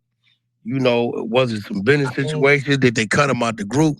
Did they not want him to do this? Is niggas mad? Like, niggas gonna come with all kind of shit. So you gotta have your ducks in order. Like, look, nigga, we went down here, filed a report. Here it go. The report was filed. The DA didn't pick it up, or whatever to show like, okay, well, dude really was pursuing this. Because out of now, it's just conversation that keeps changing. It's flip flopping. It's on and off, on and off. Oh no, I'm consistent. I'm consistent. But you keep asking me the same question. You keep drilling me on the same question. And I'm telling you that it just had been so long. And I'm just telling you from what I remember. And like I said, I did file a report. I know we went down there. You know what I mean? Well, you don't know because you kind of, you said you was under the influence and shit. Well, I don't have that. I don't have that. No. You asked me, was I under influence or anything like that? I did smoke weed. I've always smoked weed. But when I handle my business, I don't smoke. I don't Rick, we both know you niggas do more than smoke weed, bro. Come on. No. I don't fuck around. Man, all you niggas be on them slopes, bro. You niggas fuck with the Adderalls. You niggas fuck with powder. I know what you niggas do. I don't fuck with powder. Well, we ain't saying right now today, but like it was. I have. Yeah, that's my point. When I was in Columbia, I did. You know what I mean? I ain't gonna lie. Well, so you say you remember going to North Hollywood or West Hollywood Police Department? I believe so. Where Mickey? Mickey in there? I'm right here. Mickey, you see any type of? But I'm clean, man. I've been clean, man, for a while. No, bro. we ain't. I mean, bro, we ain't just sobriety. We ain't tripping that yet, though. Mickey, you see anything? Because I got somebody on the floor. All she do is pull court documents, police reports. What we need to talk about is my brother getting some help. You know, we gotta be able to talk to him. We need to talk about my PO. No, listen. We need to talk about my PO my PO. My brother. We need to talk about my brother getting some help and just kind of like really just praying for him and really just kind of like hoping that he, maybe goes to do like a rehab or something like that. Like I love my brother so much. I just want to see bro get some, get the help that he needs. You know what I mean? And God's gonna deal with the situation. You feel me? Chris gonna be dealt with regardless. You know what I'm saying? But about this bad boy shit, have you been watching that shit? Nah, Bad Boy Show? Nah, I really ain't been watching. I know nephew been, he on there collecting his check. Let me ask you something, Ricky. If I could arrange for you and Chris to sit down face to face, have a conversation, hash this out, you with it? I can't say that we ain't about to have a fight. I'm just asking. To fight this nigga first, because I can't force the nigga to come on and say, oh, I'm sorry. I can't fight. No, I'm just asking. I can't force the nigga to go to the detectives. I can't force the nigga to go to the police. But when I talk to the nigga, yeah, I talk to the nigga.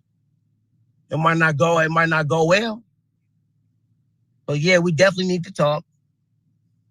You know what I'm saying? But back to that bad boy shit. I want to talk about that shit for a minute because, it's a Chef D nigga. The nigga sneaked my brother from the side. You know what I'm saying? And I reached out to that. Correspondents telling me this is the second time Raspy saying Chris didn't touch it. Is that right? This is the first time I remember. Oh, okay.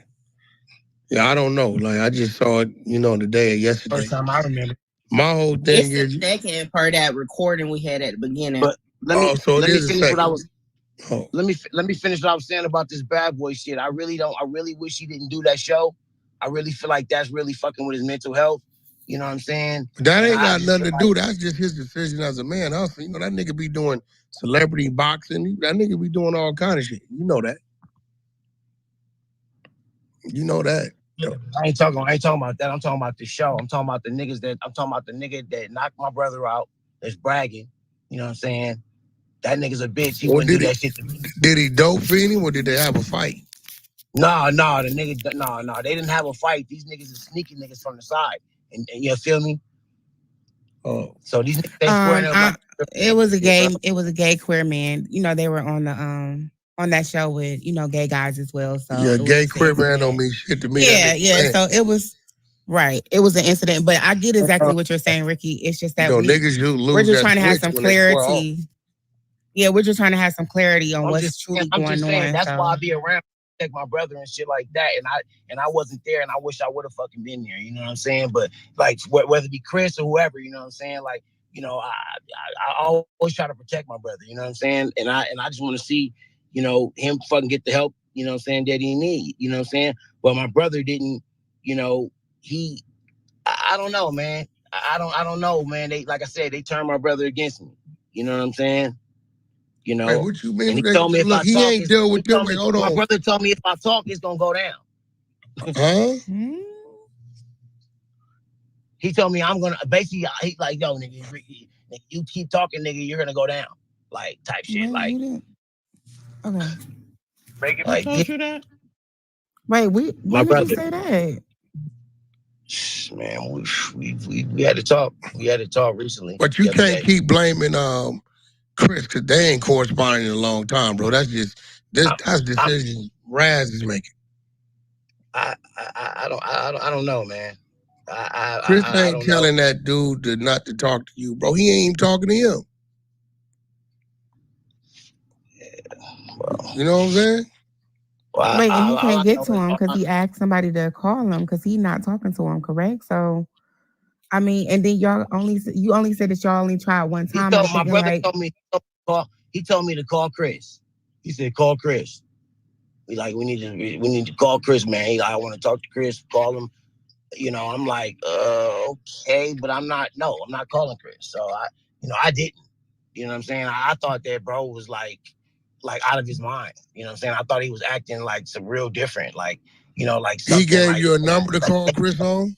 Well, no, he didn't know. No, he didn't have Chris's number. He was asking me if I can reach out to Chris. And I'm like, hell no. Nah. You feel me? Chris ain't even gonna respond back to him. So you think as a victim, like dude, like that's like normal to want to call Chris if he's a victim? Say it again. If he's a victim, you think that's normal? If he, for him to want to continue to want to reach out and call Chris? I think he remembers the time before all these allegations and everything was out. His life that he lived and shit like that, and maybe he wants that life back or something or whatever. I don't know. But you can't undo what's already been done for nearly 20 years. You know what I'm saying? 1,000 interviews later. So he's just going through some shit, man. And I know he's not in the right mind because, like, for instance, with this shit on this bad boy shit, he don't want me beating them niggas' ass. He don't want me sending no niggas over there to go beat on them niggas. You feel me? Nigga don't want me to show up to the reunion. You know what I'm saying? Nigga don't really want these problems. You feel me? So and I'm like, he basically want me to be quiet and shit. And I'm like, nah, man, I don't like motherfuckers taking advantage of you. I don't like, you know what I'm saying, you being around these certain type of motherfuckers. I'm always want to watch my brother's back. You know what I'm saying? So really it need to be some type of situation between you and your brother. That's really what's bothering you. It need to be an intervention between you and your brother. Yeah, well, right now that's definitely what we need to do because right now, like this ain't really about Chris or Marques. This ain't about Chris or Marques. It's about you and your brother. Yeah, it's about us at this moment. It is about us. We need to come together. We're stronger together. I can't fight this war by myself. And if he goes over inside, he wanted to make a narrative to say that to Chris, maybe because he feels alone. But he's alone only because he isolated himself. You know what I'm saying? He has family that loves him. I don't want him to hurt himself. You know what I'm saying? It's the second time my brother hurt himself. He was in China. You know what I'm saying? He hurt his hand. You know what I'm saying? Fucking with his girlfriend. They had an argument. He got upset. He punched his hand through a window. Same shit my dad did when he was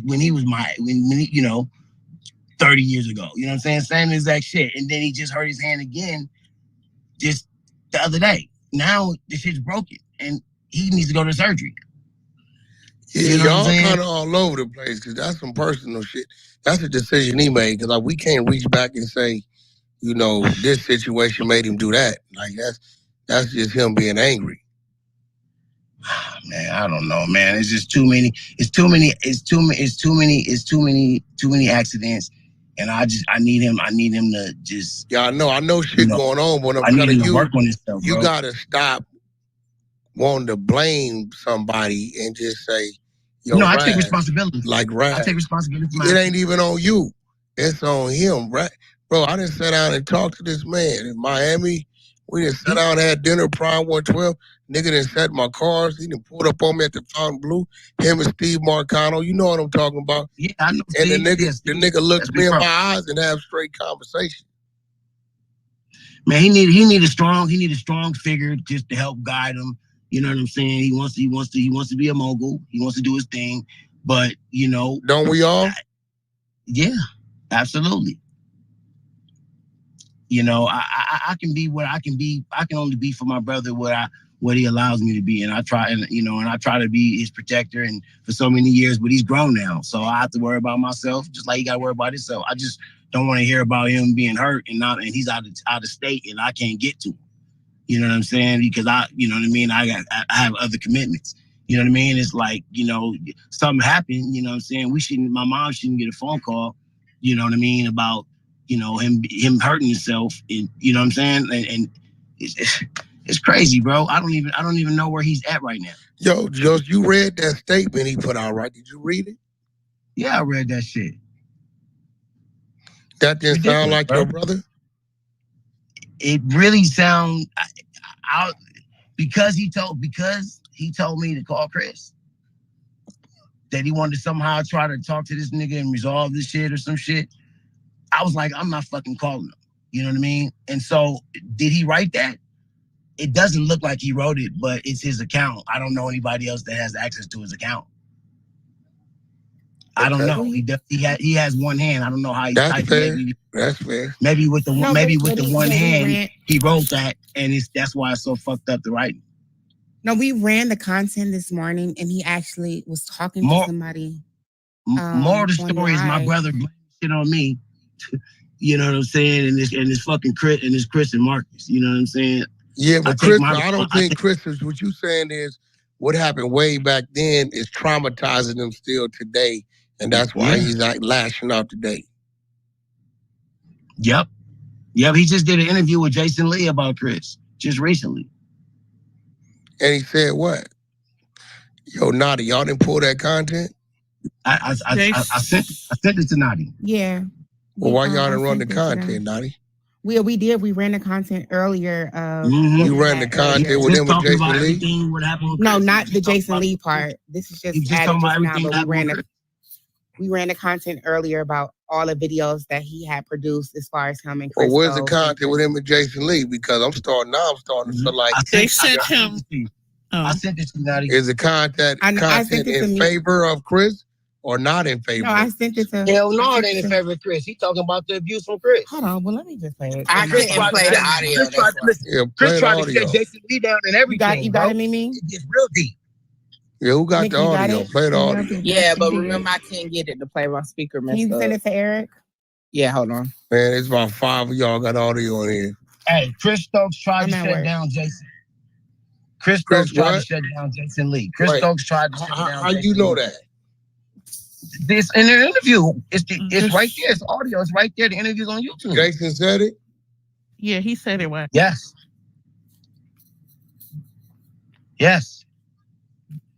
This is recently.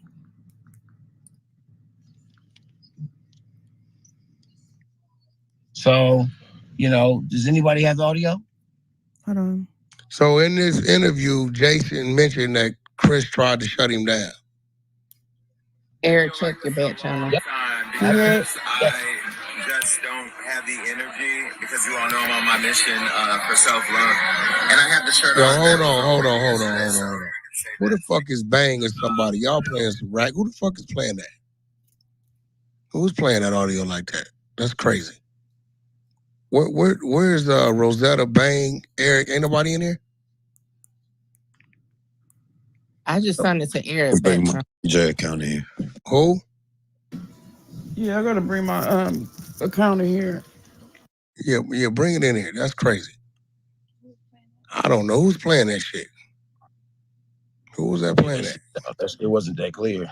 Yeah, who was that playing that? Oh no, I was getting the audio so I can send it to one of them. I'm gonna bring DJ Dope in the stage. Y'all capping, see? This is why I don't like cap shit, bro. Y'all Did just you sat listen here to and it? told me. See, I don't know why y'all fuck with me, because y'all know I call or text a nigga on the spot. Y'all know that. Y'all motherfuckers know that. So PTR. See what I'm saying? That's Jason Lee right there. What the fuck did I just ask him? What did I just ask him? Somebody want to read that? Did Chris Stokes try to shut down your Raspy interview? Jason Lee said he gonna tear his. No. He said no. We did the interview, but Raspy backtracking is wild as fuck. I'm gonna tear his ass up. So, where y'all get that Chris Stokes tried to shut down the interview with Jason Lee? I don't know why y'all fuck with me. Listen, I'm gonna say this one more time. I am not supposed to be on Clubhouse. The nigga Academics told y'all the truth. Y'all fucking with Wack, and Wack is a motherfucker that at the drop of a dime could call these people, get stats. He got access to all analytics, all this shit. So y'all can't come over here on the 100 side just saying some shit and don't think I'm not gonna. I don't give a fuck if it's 1 in the morning. Oh yeah, they Bro, get you. Look, I'm gonna screenshot this shit. Yeah, they gonna respond to me. Hey, listen, I'm texting it to you right now, Wack. Yeah, I don't understand why y'all, what's real is real, but some bullshit is bullshit. I just texted. Let me know you got that text. And for the record, let's clear this up, because y'all mentioned a very prominent name on this stage. Mike Conception tried to bring y'all together to continue the flow of business, right? So we can beat Chris's ass. Okay. Well, I mean, so you say. I don't know that to be Mike, because if that was going to happen, Mike probably ain't going to be there anyway. It should happen another way. If Mike is there and he got y'all at the table, y'all was having a business conversation, right? Right? He was asking y'all what needs to be done, what need to be clear. Okay, booyah. So let's clear that up. Mike he ain't the type of dude to even participate or know some crazy shit like that going on. He gonna go the other way. Either he gonna do something all the way about it, or he gonna stay the fuck out of it. And that man had always had too much business to involve himself in another nigga. I walked away. I think he walked away once my brother didn't. Then he had opportunity to fucking fight Chris, and you know what I'm saying, beat his ass and resolve the shit, because he was, you know what I'm saying, he was crying and all that shit. Chris was crying and everything, and my brother had opportunity to beat that nigga's ass. You know what I'm saying? And resolve it. You know what I'm saying? And he didn't take that opportunity. You know what I'm saying? And Is your account up here? We didn't have no way to get in contact with Chris. That was so that's how that happened. Okay, you got it. Where did you send it to? All right. Which one is your page? Let me see. Yeah, but that ain't your bro. Did you see what you just sent me? It says Chris Stokes threatens to sue Jason Lee if he airs tell-all interview with Raz B, right? He ain't trying to block it. He's just letting the nigga know, I'm going to come at you for defamation of character. Right. Which, on some real shit, keeping it real, by Raz B doing what the fuck he just did, he kind of just let Jason Lee wide open for that lawsuit. So that ain't trying to shut a motherfucker down. That's giving a motherfucker warning. Did you click the link and hear Jason talk? No, I just looked at what you Let said. me see. Let me find It it. Let me says see. Chris Stokes threatens to sue Jason Lee if he airs tell-all interview with Raz-B. It's the link right here. Let me see. It's the link right here with the audio on there. I just sent that right there. There it go. Who we got in here? Who we got in here for audio? Who's in it? I'm here. I'm just waiting for it to be sent to me or pinned to the top. Who got your number? Hold on, let me pin it. I'll pin it. Hold on. Just pin it. Yeah, pin it at the top. Yo, we need to get our audio team back right. See, we have rooms like this. Pin the link.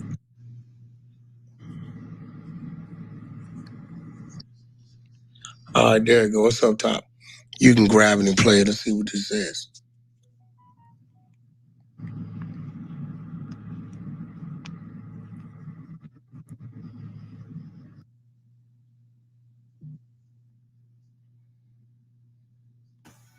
I don't know why it says there's no sound in this sound. I don't know. That's his link. I can't tell you. And see, that's what it was doing to me. But when I played on my phone, I can hear it, but not on my laptop. Yeah, it's not playing on my laptop.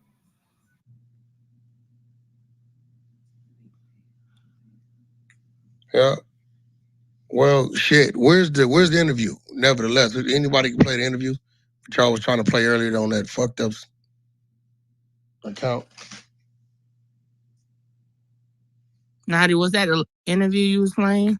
Yeah, it was this. No, I just tried to grab the link, but it just played right through on my phone. You know how when videos come up on Instagram, it just plays right through. No. Where's the Jason Lee interview? Y'all talking I just got the clip about that it. he sent me. No, why can't you go grab the Jason Lee? See, this is what I'm starting to believe. Anything in favor of motherfucking Chris Stokes, y'all motherfuckers is hiding it. And anything that's going against him, some fucked up shit, y'all want to talk about it. We're going to put everything on the table. Oh, most definitely. He just sent me that. So I don't have my audio. I would have played y'all it. running I'm the at room. work. You're supposed to have everything because shit, people start asking questions. You know, I gotta call it fair. I ain't got no dog in the fight. I know Raz-B. I know Raz-B. I know Chris. I know Chris's son. I know Chris's ex-wife. I know Ricky. You know, so like I ain't got no dog in the fight. So we're gonna put the shit on the table. We're gonna put it all on the table. It can't when it come down to listening to content that may, you know, add up to something else. All of a sudden we ain't got it. Just like Ricky, he don't know the police report. He don't know if he did. He don't know if he didn't. He don't know what's going on. If he was high, he was sober. He don't know. See, that shit right there is a little different. Then he tell me that Jason Lee said the dude tried to block it. Then I asked Jason Lee 10 minutes ago, right? And Jason says that's not the case. All right, now we looking for this. He sends me this link, and it just says Chris Stokes threatens. Right? That's his right. That's a warning. He didn't tell him, call him and tell him don't do it. Right? So that wasn't him trying to block it. He just giving him warning, which now, after the interview, I guess is done and out, right? Here comes fucking Raz-B with this, I lied on the man, which now you left the man wide open to some bullshit. Right? You found audio? Well, the Chris is playing for Jason Lee, but they was trying to play it. Yeah, well, play that shit. Somebody got to play something. This shit looking crazy. Looking one-sided.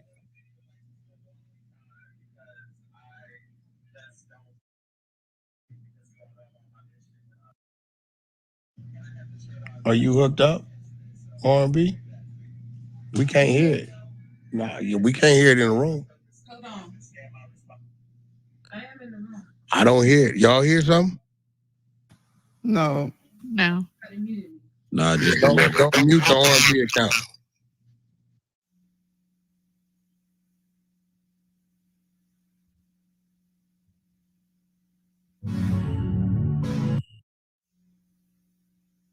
Don't have the energy because you all know I'm on my mission for self-love.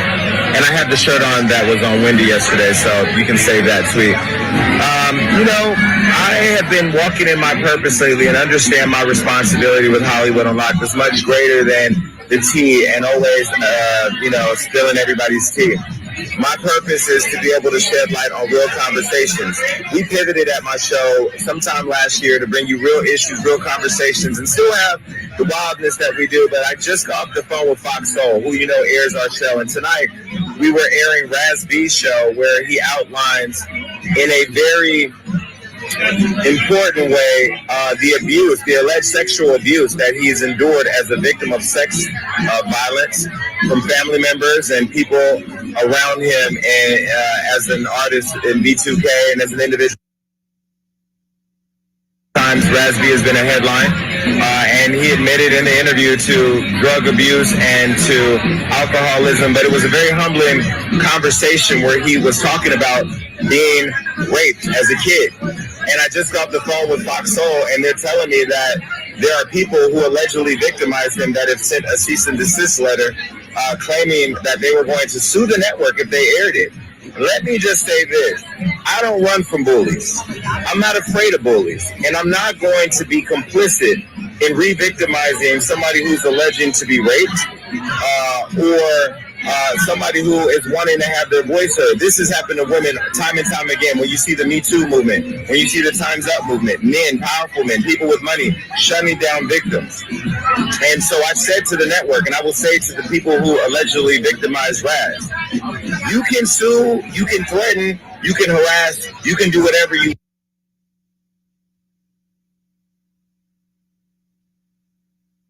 SB, but you will not do that with Hollywood Unlocked. You will not do that with me. So tonight, the show will not be airing. We're going to air a different show, and I ask everybody to tune into Fox Soul to watch that show.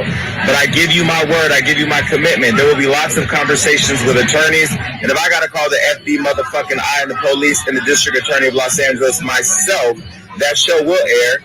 And any person who is a victim of rape or molest or in any other form of attack on them as a child or as an adult who chooses to come to Hollywood Unlocked to have their story shared with the world, they will have that story aired. And if you want to sue me, I will subpoena you. I will subpoena everybody there, and I will depose you. And I will sit down and ask you questions. I will ask Raz B to describe your genitalia. I will ask Raz B to tell me what your dick looks like, the dick that you put in him. I will ask him and every other member of B2K and anybody else associated with that group or that time period to come forward about why you allegedly, and I say allegedly loosely, fucked a little boy.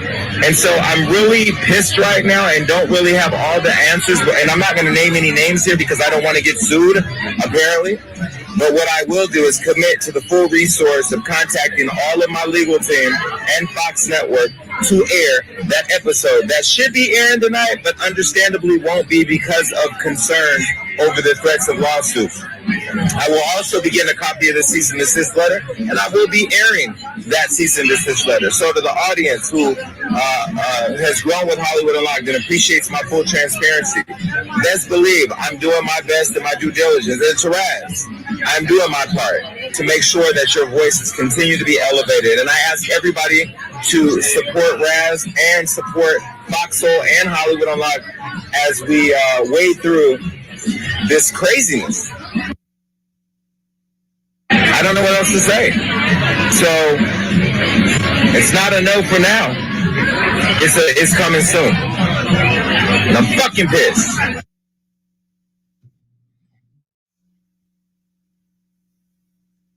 So it looks like to me, Jason didn't release it, which is a good thing because Raz B's fucking IG statement would have had him lined the fuck up.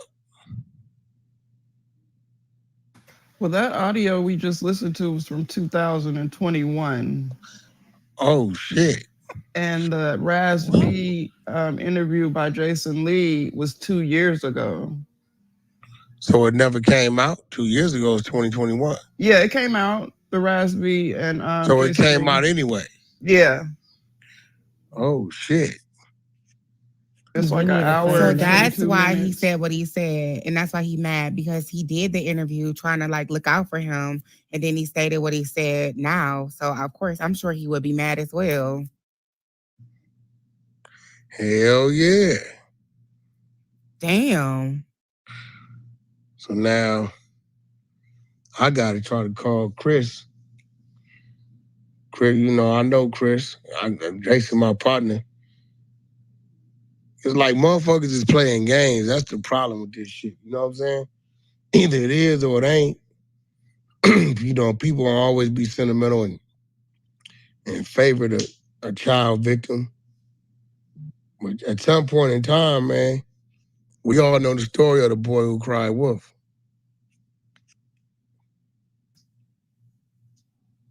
And then when you go through these things, like, it's just wise to make sure you have all your ducks in a row, like Wack was saying earlier, because when you can't, recollect like what happened, when, but you can give details on when you were younger, but then 23, it's like, I don't know, maybe I was intoxicated, different things like that. You just want to make sure you have, even with the recording,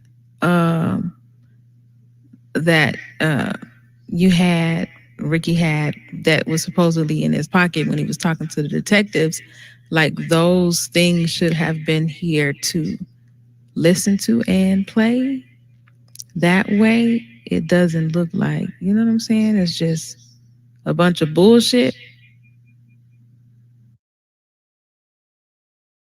At this point, it's just like, where's the facts? Where's your evidence? I don't know.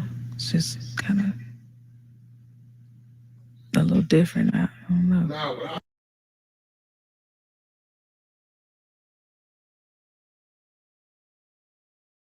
Yeah. What I don't like is this: Jason, being a journalist, he called himself doing his job, and helping defend and y'all can't hear me? And protect fucking, Raz. But then now him doing what he doing, he didn't put Jason in the line of fire to have a legal fight with Chris. But let me tell you how shit work. My mic was off. I didn't know y'all couldn't hear me. I'm gonna tell you how shit work. I got people on both sides. I got a direct to Jason. I got a direct to Chris too, through my big brother, my comrade. Right? It looked to me like it's a lot of games. Yo, whack. Ain't no games being played, bro. Bro, bullshit. I didn't even know my microphone was No, we ain't talking about your microphone. Bro, what I'm saying, we got to call a spade a spade. For him to go up there with Jason to put his shit on the line, even though they threatened and sending him all this threats to lawsuits, he released the shit anyway a couple years ago, right? Boom. And then for him to double back, right? And do what he did today and say, hey, I've been lying. He ain't putting no thought into nobody. He ain't putting no thought into Jason. He ain't putting no thought into Chris. When he did the interview with Jason, and it's like, nigga, you playing a game with people's livelihoods and reputation, bro. I was supporting my brother. I was supporting his report. I was supporting his report with the police more so than myself. You know what I'm saying? They came all the way down on the bill in 2014, but he had first cases as early as 1965. So Chris got cases. Come on, bro. How old is Chris? The fuck are you talking about 1965, bro? 50, that nigga 50. Chris is 54. That mean he born in 69, bro. What the fuck 55? are you talking about? I'm just saying, man. You know what I'm saying. The nigga born in 69, bro. If he 54, he born in 69. How a nigga commit a motherfucking case 4 years before he was born, bro? What the fuck see, this that high shit. No, the bill 1965. What bill? What are you talking about? Hold on. What bill are you talking about? Hold on. You said he had cases going back to 65. No. That's 4 years before. No. I'm talking about Bill Cosby, bro. Yeah, well, Cosby shit went back 40-some years. But with you, Mickey, make it your business to go see if there was a police report filed on this. Gotcha. North Hollywood, police department, it would be under Ricky's name. It'd be under either one of my brothers, me or my brother's name. Nah, you said you was there by yourself. He wasn't with you. I didn't say that. Nah, no, I ain't tripping. You said you had a thing in your pocket that might have recorded what you were saying. And I'm gonna find that. Okay, was you by yourself that day, or was Raspy with you? I believe my brother, we were together, and I was there supporting him. Well, hold on, bro. You don't remember if he was with you? I didn't say Did that. you have a car accident? I said he was. The nigga in the car, or was Yeah. was No, he was with me. No, he was with me. All right. Well, yeah, he was with there me. you go. It'll be under both their names. Mm-hmm. Absolutely. So, did you I sent you that confidential in that text. That's a situation I never investigated and looked into because I don't care, because I really was dealing with my own situation. But you know, confidential. All we did was play the content. Are you talking about? No, but I shot you a text. I sent you a text out of my email. This is Ricky Roman. I screenshot of something to show you. I sent it to Naughty too. But Wack is trying to state that, due to him having that interview with Jason Lee, and Jason Lee obviously on the videos was sticking up for Raspy and saying like, he'll go to war because he, don't play that molestation shit. It's like now, due to Raspy saying what he said, it's like putting Jason Lee in a trick bag. So now, as Wack being friends with all of these people, he's going to try to do his best that shit won't go left. Yo, so Devin sent you this, right? So what did you do with it? I haven't done anything with it personally. I just emailed it to the detective. I never heard anything back. So where's it? Is this the email to the detective? No, that's the email of the kid. That's the original email. To you. Mm-hmm. All right. Well, shit, man. I'm gonna be real. I've never heard of. Then I have another kid. Then I have another gentleman. That I'll put you on the phone with. I'm gonna make it where y'all gonna talk. He's an original member of the group, and he has his own story as well. So, Yeah, but this is what I'm saying. What did he do with the story? He waiting for a right opportunity. I mean, it's been 30 years. He hasn't been able to. He's part of the right opportunity, my nigga. The opportunity. He's part of the Kingdom Hall, and his family is like, his mom is like tied in with Chris's sisters and everything like that, and it's some whole Kingdom Hall like cult type shit to where, he will talk, but it has to. He wants to talk on a certain platform. So I don't know. All I'm saying is this: I know that you could, if it's something that he wants to say, and if what it is, I know that you can make it happen. So if you be willing, I'll make the connection. Absolutely not. My name is not Officer Wack. Whatever that man was gonna do, he should have went ahead on and did. I'm just trying to figure out, if something was done, if it's a paper trail there, that you guys really was pursuing it. Because, I think, feeling how you feeling today, I believe your feelings was probably even stronger back then. So I would have thought you would have did something about it back then, either, involve law enforcement or take the law into your own hands, right? One of the two. You know what I mean? I haven't ran into Chris, and I'm gonna be honest with you. If I ran into that nigga, he whoever's with me, trust me, he gonna be liable to catch one. Oh, okay. Well, shit, Shout out to Kingdom Hall. I guess the Jehovah's Witnesses is saving. Hey, bro. Hey, man. Hey, nigga. Much love to the Kingdom Hall. They need to vote Chris ass out. That's all I'm gonna say. Well, I don't know. I don't know, Tommy, Naughty. I'll pass this shit back to y'all. We got some work to do. Let's see if there's a police report he can file. We got Raspy saying the opposite. He ain't been picking up his phone. He got his phone off. They telling me that Raz didn't denounce this shit twice. Ricky saying his brother kind of going through some shit mentally, and the shit really happened with him. So, I ain't gonna tell him what didn't happen with him. There's a discrepancy on whether it was a police report filed or not. Definitely a discrepancy on what Raz B saying is totally contradicting everything with a statement he released on IG. Ricky kind of said his hands is fucked up, so he's not sure if that's him texting on his account. It's a bunch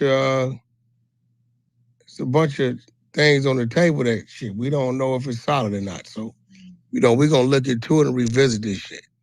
As of right now, shit, my hands kind of in the air.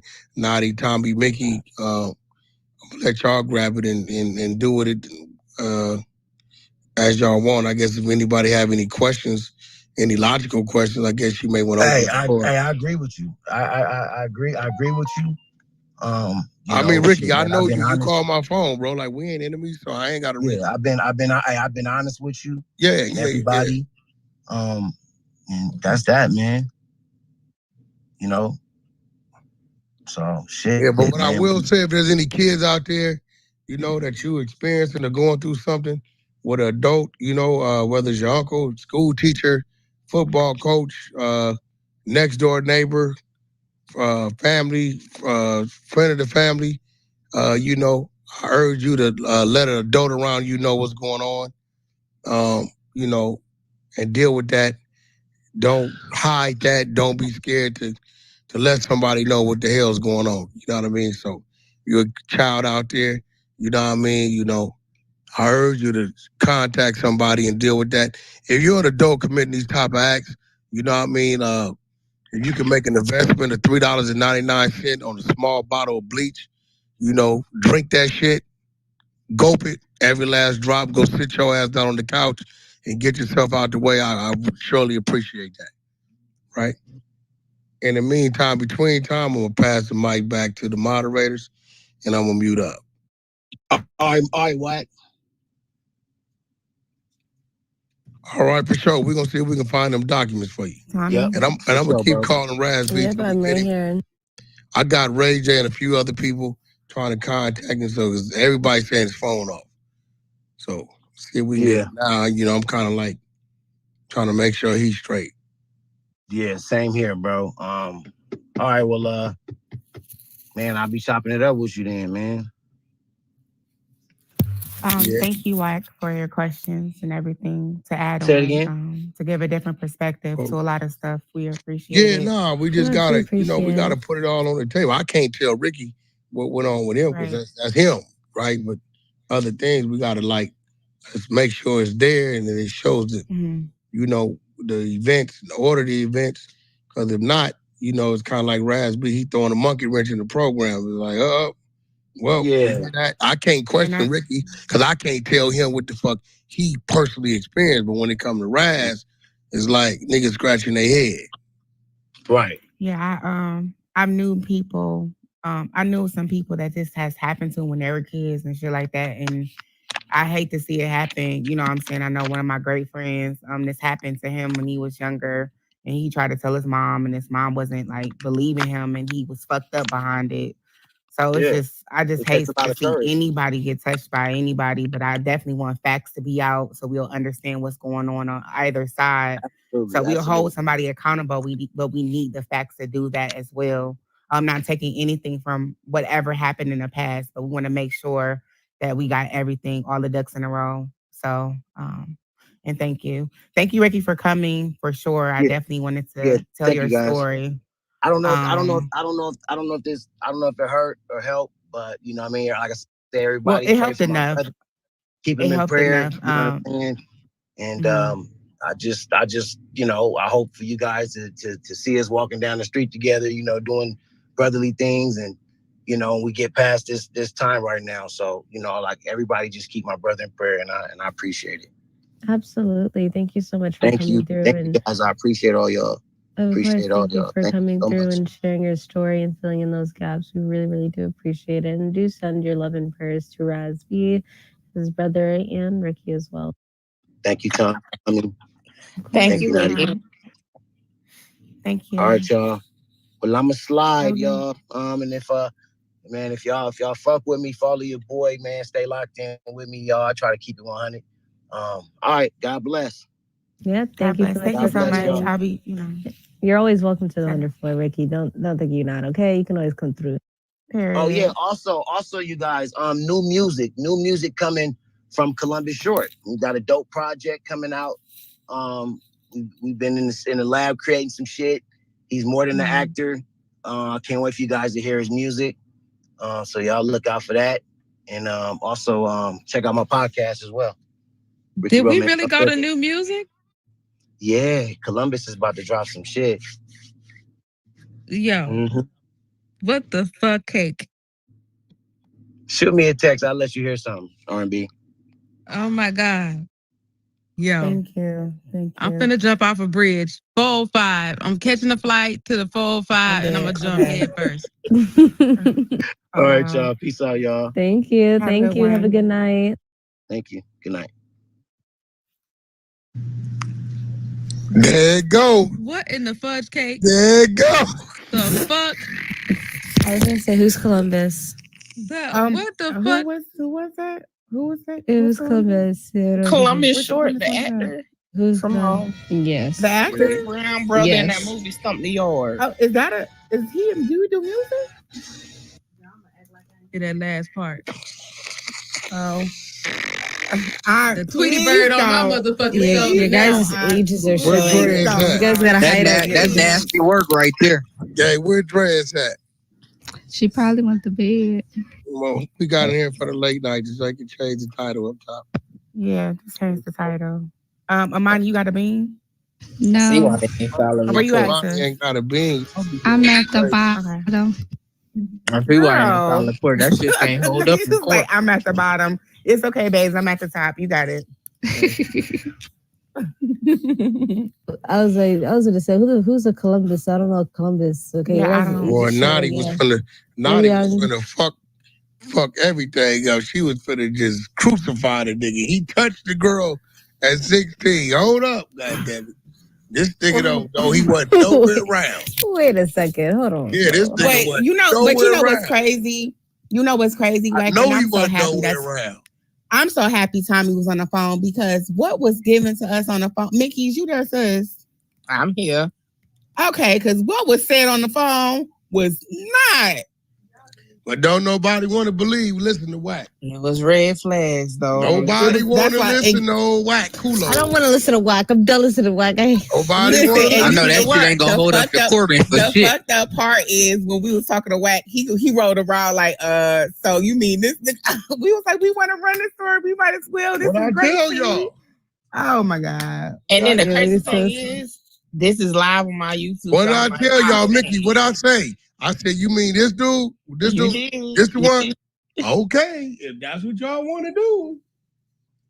We just try to do our big ones. At least we try to pull out the effort of it. Damn. What? Nah, you niggas don't like Chris When Stokes. he said, do the promo, run it up. I said, Well, you're Lord. absolutely correct. I wouldn't Y'all say I don't don't like like Chris him. Stokes. No, don't put that on me. I don't know Chris Stokes. Y'all don't like old Chris. I hate to see it. Look, I can't question what he's saying because he's saying that happened to him, but he was never around when it was supposed to have been happening to his brother, and he going on what his brother told him, and his brother keep changing his motherfucking stories. And I'm sorry, in the life in the world we live in, that goes back to credibility, and you cannot ignore that. You know what really kind of hurt me a little bit is the fact of the matter that now that we had a conversation with him and understood that he said that it was done to him, so he's like he passed it along. So his first experience with that was actually with you. So what if he actually resent you because you are the one that did it to him first? I mean, I went there. I was hoping y'all was gonna grab it, but I see you motherfuckers wanted to make Whack the bad guy, so I got on the gas and got off that bitch. That's why I started to say, oh, they just tripping Chris, because I took it there and I'm waiting for y'all to grab it, and didn't nobody. Y'all act like y'all didn't hear none of that shit. I didn't ever, I ain't gonna lie, I had dozed off for a second. Not you dozed off. Y'all didn't hear me. I circle back around to it. I said, so your brother's first experience was with you. from what you learned from them. Oh my God, I'm sick. I'm just saying. And then we got niggas on drugs. Niggas don't remember if they filed a report. If they did file a report, if they didn't, who was there when it happened. I had a recorder, I didn't. I'm gonna be real. I don't know if a nigga on drugs right now. Well, he said he went and got some weed or something, but I don't know. He just went to the weed store. Hello, that's why I'm dead. Man, that shit ain't holding up in near another court, man. The DA ain't even gonna pick that shit up. I see why the police. Whack, look at my PTR. This is my mood at this point when it happened. Y'all don't want to listen. Y'all don't never want to listen to me. Yo, YG, you should have heard me on the phone when Nadi and Tommy called me and Mickey. They told you, but you told me. We all know this, gang. Like the police gonna take that police report now, and once they pass that shit over to the DA gonna go through it and gonna verify if it's that's it. They not turning that down, and bro. issue the warrant or not. But they filing that police report. You gonna remember sitting down in that interrogation room talking to them folks and giving them detail to detail. So if you was our teacher and this was a grade, what did you grade in us at this point on? Huh? I said, if you were our teacher and this was a grade, what are you grading us? Y'all did good, but y'all just was blinded by what's the name? Because I feel like we was blinded. Y'all actually, you brought the content to the floor. It ain't y'all fault. I think R&B more so is a little more lax with it because she done seen and heard some real conversations. I don't think y'all be understanding when I tell you, yo, I know these people. I really the fuck know these people. So I be like, all right, you heard me. I was real nonchalant. All right, do what you want. I'm like, you mean the dude with the 702 number? The last four of this. Yep. Okay. And he told you what? All right, that's what y'all want to do. You sure? I'm gonna see where the content go, y'all, and then I'm gonna get Clubhouse off, and then I'll be on here with y'all. Hold on. But what I hope you learn is next time somebody call you like that, make sure they got all their shit, documents, everything I questioned him about. Y'all should have made sure he had it. And if he don't have these type of things and y'all can't find them, then you may want to, reevaluate what exactly you want to do. Correct. Cause see, when I nail a motherfucker, when I build that cross, I'm gonna nail a motherfucker on it. You know what? That's crazy because me and Tommy was on a countdown. Yeah, because I was like, this is it. We I was like, this is Tommy was it. like, It's we was gonna like, go down. Tommy just said it's about to. This is yep. No, I just. I was on the edge of my seat. I was ready to. I had my. You was finna really go somewhere, and I'm like, we can't do that. He ain't been around him. He don't know. They told me I was victim shaming when I was asking my couple questions. I'm like, I'm trying No, to. they actually. I thought. Yeah, now they don't like Chris Stokes ass, boy. You already nailed his ass. I don't like Chris You Stokes. almost you almost derailed. I was scared that Wack was gonna line me up because I I was think derailed it. Listen, YG. I'm a part of the community, right? So there are people like when we had a conversation, like there are people that got molested or something that happened to them, and then it still made them this way. I know people like that. So I understand. Seeing it, yeah. So me seeing it like that and understanding like how But this. you know we shit can need affect facts you, though, man. Right. It's the hundred just how side. it We can don't do affect that you. shit. Yeah, we need facts. Feelings are one thing. Facts is another.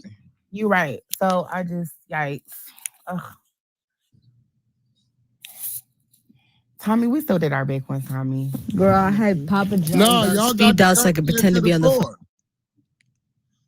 Y'all got the content to the floor. Can't nobody take that from me. Yeah, quickly too, because we just did it in the morning show. Hello, we did it less than a week. That was a good content. I ain't gonna lie, some truth came out. Y'all heard. Either way it go, it was a great room. Was steady at like almost 500. A great room, but lesson learned. So we know next time to make sure we have everything and not do it so fast. Yeah, I mean, I had to show up because Wack comes in.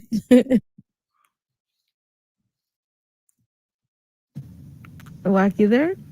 Oh, yeah, on the phone. Yeah, I was scared. I had my phone ready to leave quietly, and Papa John's. Now, once Unc took over and got that nigga that did about the 7 stutter, I said, oh, yeah.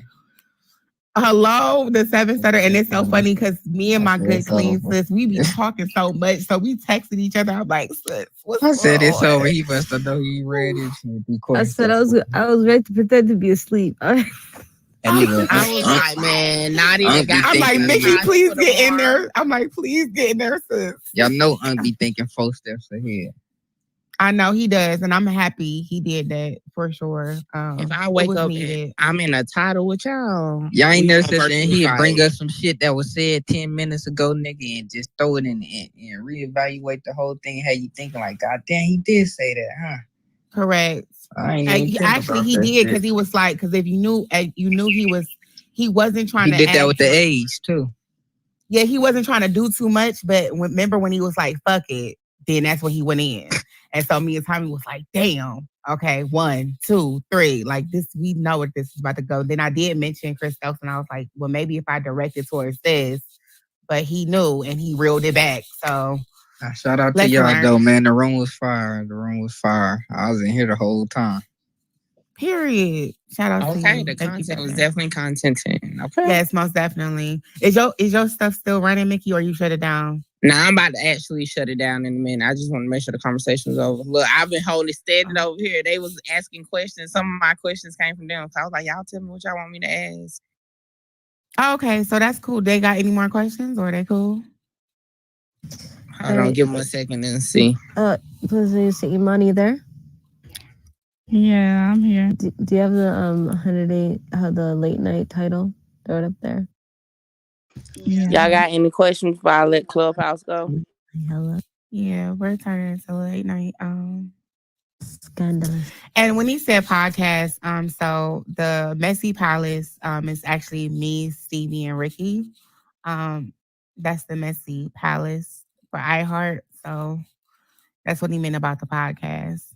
Oh, he's on the podcast. Yeah, they work together. That's what. Yeah, we work together. That's gonna be fun. I'm dead. I need a guest appearance. And I didn't want to call Stevie because I was gonna call him Sephora, but it's his birthday, so I know he having fun. Oh, he on vacation, ain't it? Yeah, he on vacation. You already know how he is. And I honestly feel like tomorrow he not gonna. Yeah. You're not gonna do. I don't know if he gonna show up. I know he gonna show up, but he gonna show up and leave. I don't know. You know Stevie. After he get I'll be lit, right back, y'all. Let me get my YouTube done. Yeah. Listen, I got all night and I'm free. Ooh. Yeah, hold on. Let me get Clubhouse off. I'm with it. Y'all pulling all nighters? We gonna pull all nighters. Ooh, yeah. That was that was a lot, okay? Can y'all hear me good? Because y'all know I'm on my other phone. Can y'all hear me good? So I ain't gonna lie, I really thought that was gonna kind of be a little different. Nevertheless, I mean, I definitely feel like it was good content. Hold on. Let me switch out because I know this phone purpose static. All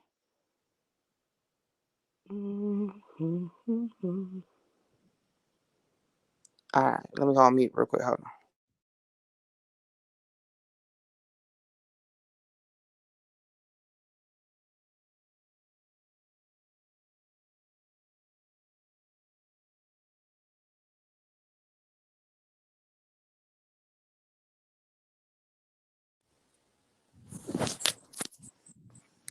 All right.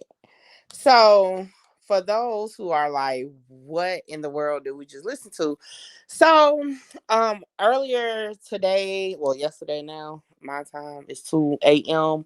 Raspy released a statement. If you don't know who Raspy is, he's the member of B2K who had a lot of allegations, not only towards Marques Houston from IMX or Immature, but also Chris Stokes, which was the manager of the group. And he basically been saying that, he was molested, all types of things like that. So today he released a statement saying he was lying. It was all cap or whatever. So then he said his brother was actually the one that was messing with him, not Chris Stokes and Marques Houston. So, shout out to Naughty the Nerd. Actually works with him, as y'all heard her say. So she reached out to him and he was like, "Oh, I'll come on and talk about it and clear the air." So I got brought in on the last leg of it, right? Because I had an event tonight. If y'all didn't watch it live, go watch it. I was a judge for an artist showcase, but nevertheless, okay. So they hit me up like as soon as I got home, and they was like, "Yo, do you want in on this? Like, we're gonna interview him. He's willing to like talk about everything." And I'm like, "Yeah, y'all know me, like, hell yeah, I want in on it." This, you know. So I had a little bit of time to kind of look into it, but not like that. Now, when I ran the Marques Houston content a couple weeks, well, maybe a couple months ago, you know, I saw a video that he did, and you know, he went on the drive-through or drive-by Christo's old house. So okay, I'm like, okay, cool. Now, the YouTube video, for those who wasn't on when we first started, definitely laid out a lot of stuff. So I was like, all right, this should be a good conversation. But nevertheless, as y'all can see, the story was just everywhere. It was in circles. Yeah, I ain't gonna lie, I fell asleep for like a good 20 minutes at one point. It's a little shaky, right? It's just a little shaky. I don't know what y'all thinking. What did y'all get from the interview? Because I mean, he said a lot and he said not a lot at the same time. I did ask some questions trying to just, because it's like we was going from like A, then we went to like F, and then we came back to like B. It was just like all over, and I was trying to like fill in the holes in the beginning of the story so that we can continue. But you know, I started going back and forth in the chat on Clubhouse because they say I was victim shaming by the type of questions I was asking. I'm like, what? I'm literally trying to get clarifying information, whatever. So yeah, you know, so WAC 100 came in and was asking the question that needed to be asked. And I do want to say this because, like, to be honest, I don't know if anybody has actually went through the process, but if you ever report something like that, they literally have to ask you questions. Like, not saying that, you know, I mean, no, it's not supposed to be like, you know, how can I word this? No, it's not like we can do anything legally, but when you bring it online and you agree to talk about it, I mean, you kind of open yourself up for that type of exposure. But nevertheless, but even if you were to like file charges and stuff, you have to be asked questions. I mean, even if you never been through it, just watch a TV show. That's how it goes. So it's more so just to clarify and fill in the blanks. Also, I mean, it's strange. And I said it in the morning show, although Raspy has recanted, I definitely feel like it's probably some smoke there somewhere. I'm not convinced, or I don't believe that he just flat out lied. You know what I'm saying? So, you know, it's definitely some weird stuff going on. Yeah. So that's basically the recap. It was the end when he was like, new music by Columbus Short. And I'm like, what? I can't remember off the top of my head what Columbus Short even got. Was it? I know it was something with a woman. I don't remember if it was like Battery or if it was like something else, but that was weird. Well, the allegations is that Christoph allegedly molested Raz B, right? That's what Raz B has been saying for years. And if y'all missed it, Ricky Romance even like kinda in a way dropped that it was some weird stuff going on, even with Omarion. Said that, well, what if I told you I maybe went into a room and saw something? So, like I said, I don't know what that means, but it definitely don't sound good for somebody to say it. But yeah, that was the allegation. And Ricky Romance said that Chris Stokes will jack him off, and you know, look, trigger warning. Okay, it was like y'all had to just check the replay on it. the rewind on it. But yeah, it was a lot going on. And these allegations have been out for a while, but it woke it back up because Raspy now saying, you know, he lied. But y'all, I gotta go to work in the morning. I'm about to get up off of here. I didn't even realize this live was gonna be almost 3 hours. But I mean, y'all, if you wasn't here the whole time, just go listen back to it. It's definitely been a roller coaster ride, okay? Because I don't know.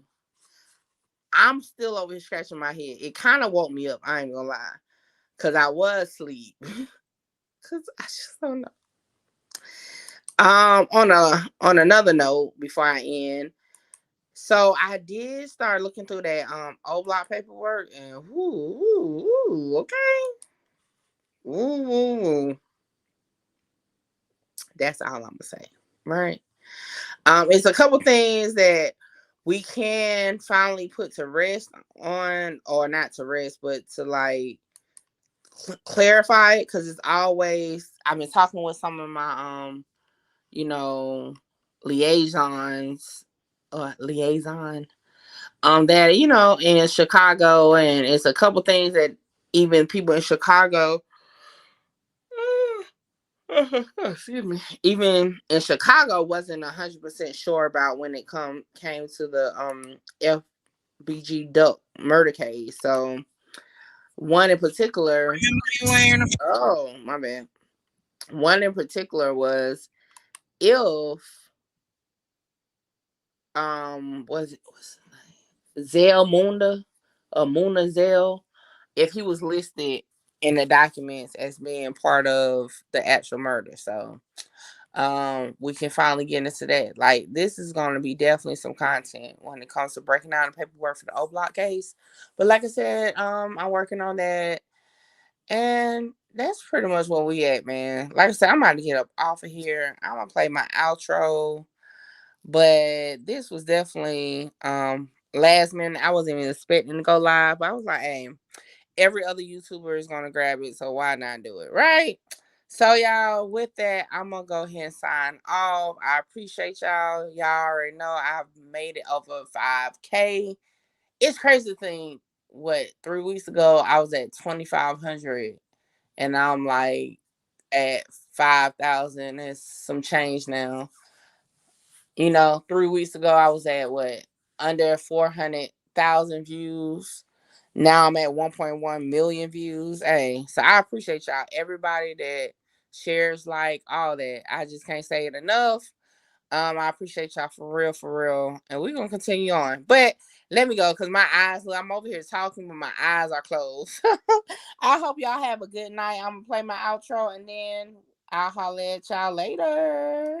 Now it's the other way around. They mad because I made it out. I took the hard way. I ain't asking a nigga for nothing. I threw the hard way. Hard way. My heart to this day. I'm really with it. My feelings in it. So please, bitch, don't play. I took the hard way. I ain't asking a nigga for nothing. I threw the hard way. Hard way, my heart to this day. I'm really with it, my feelings in it, so please, bitch, don't play.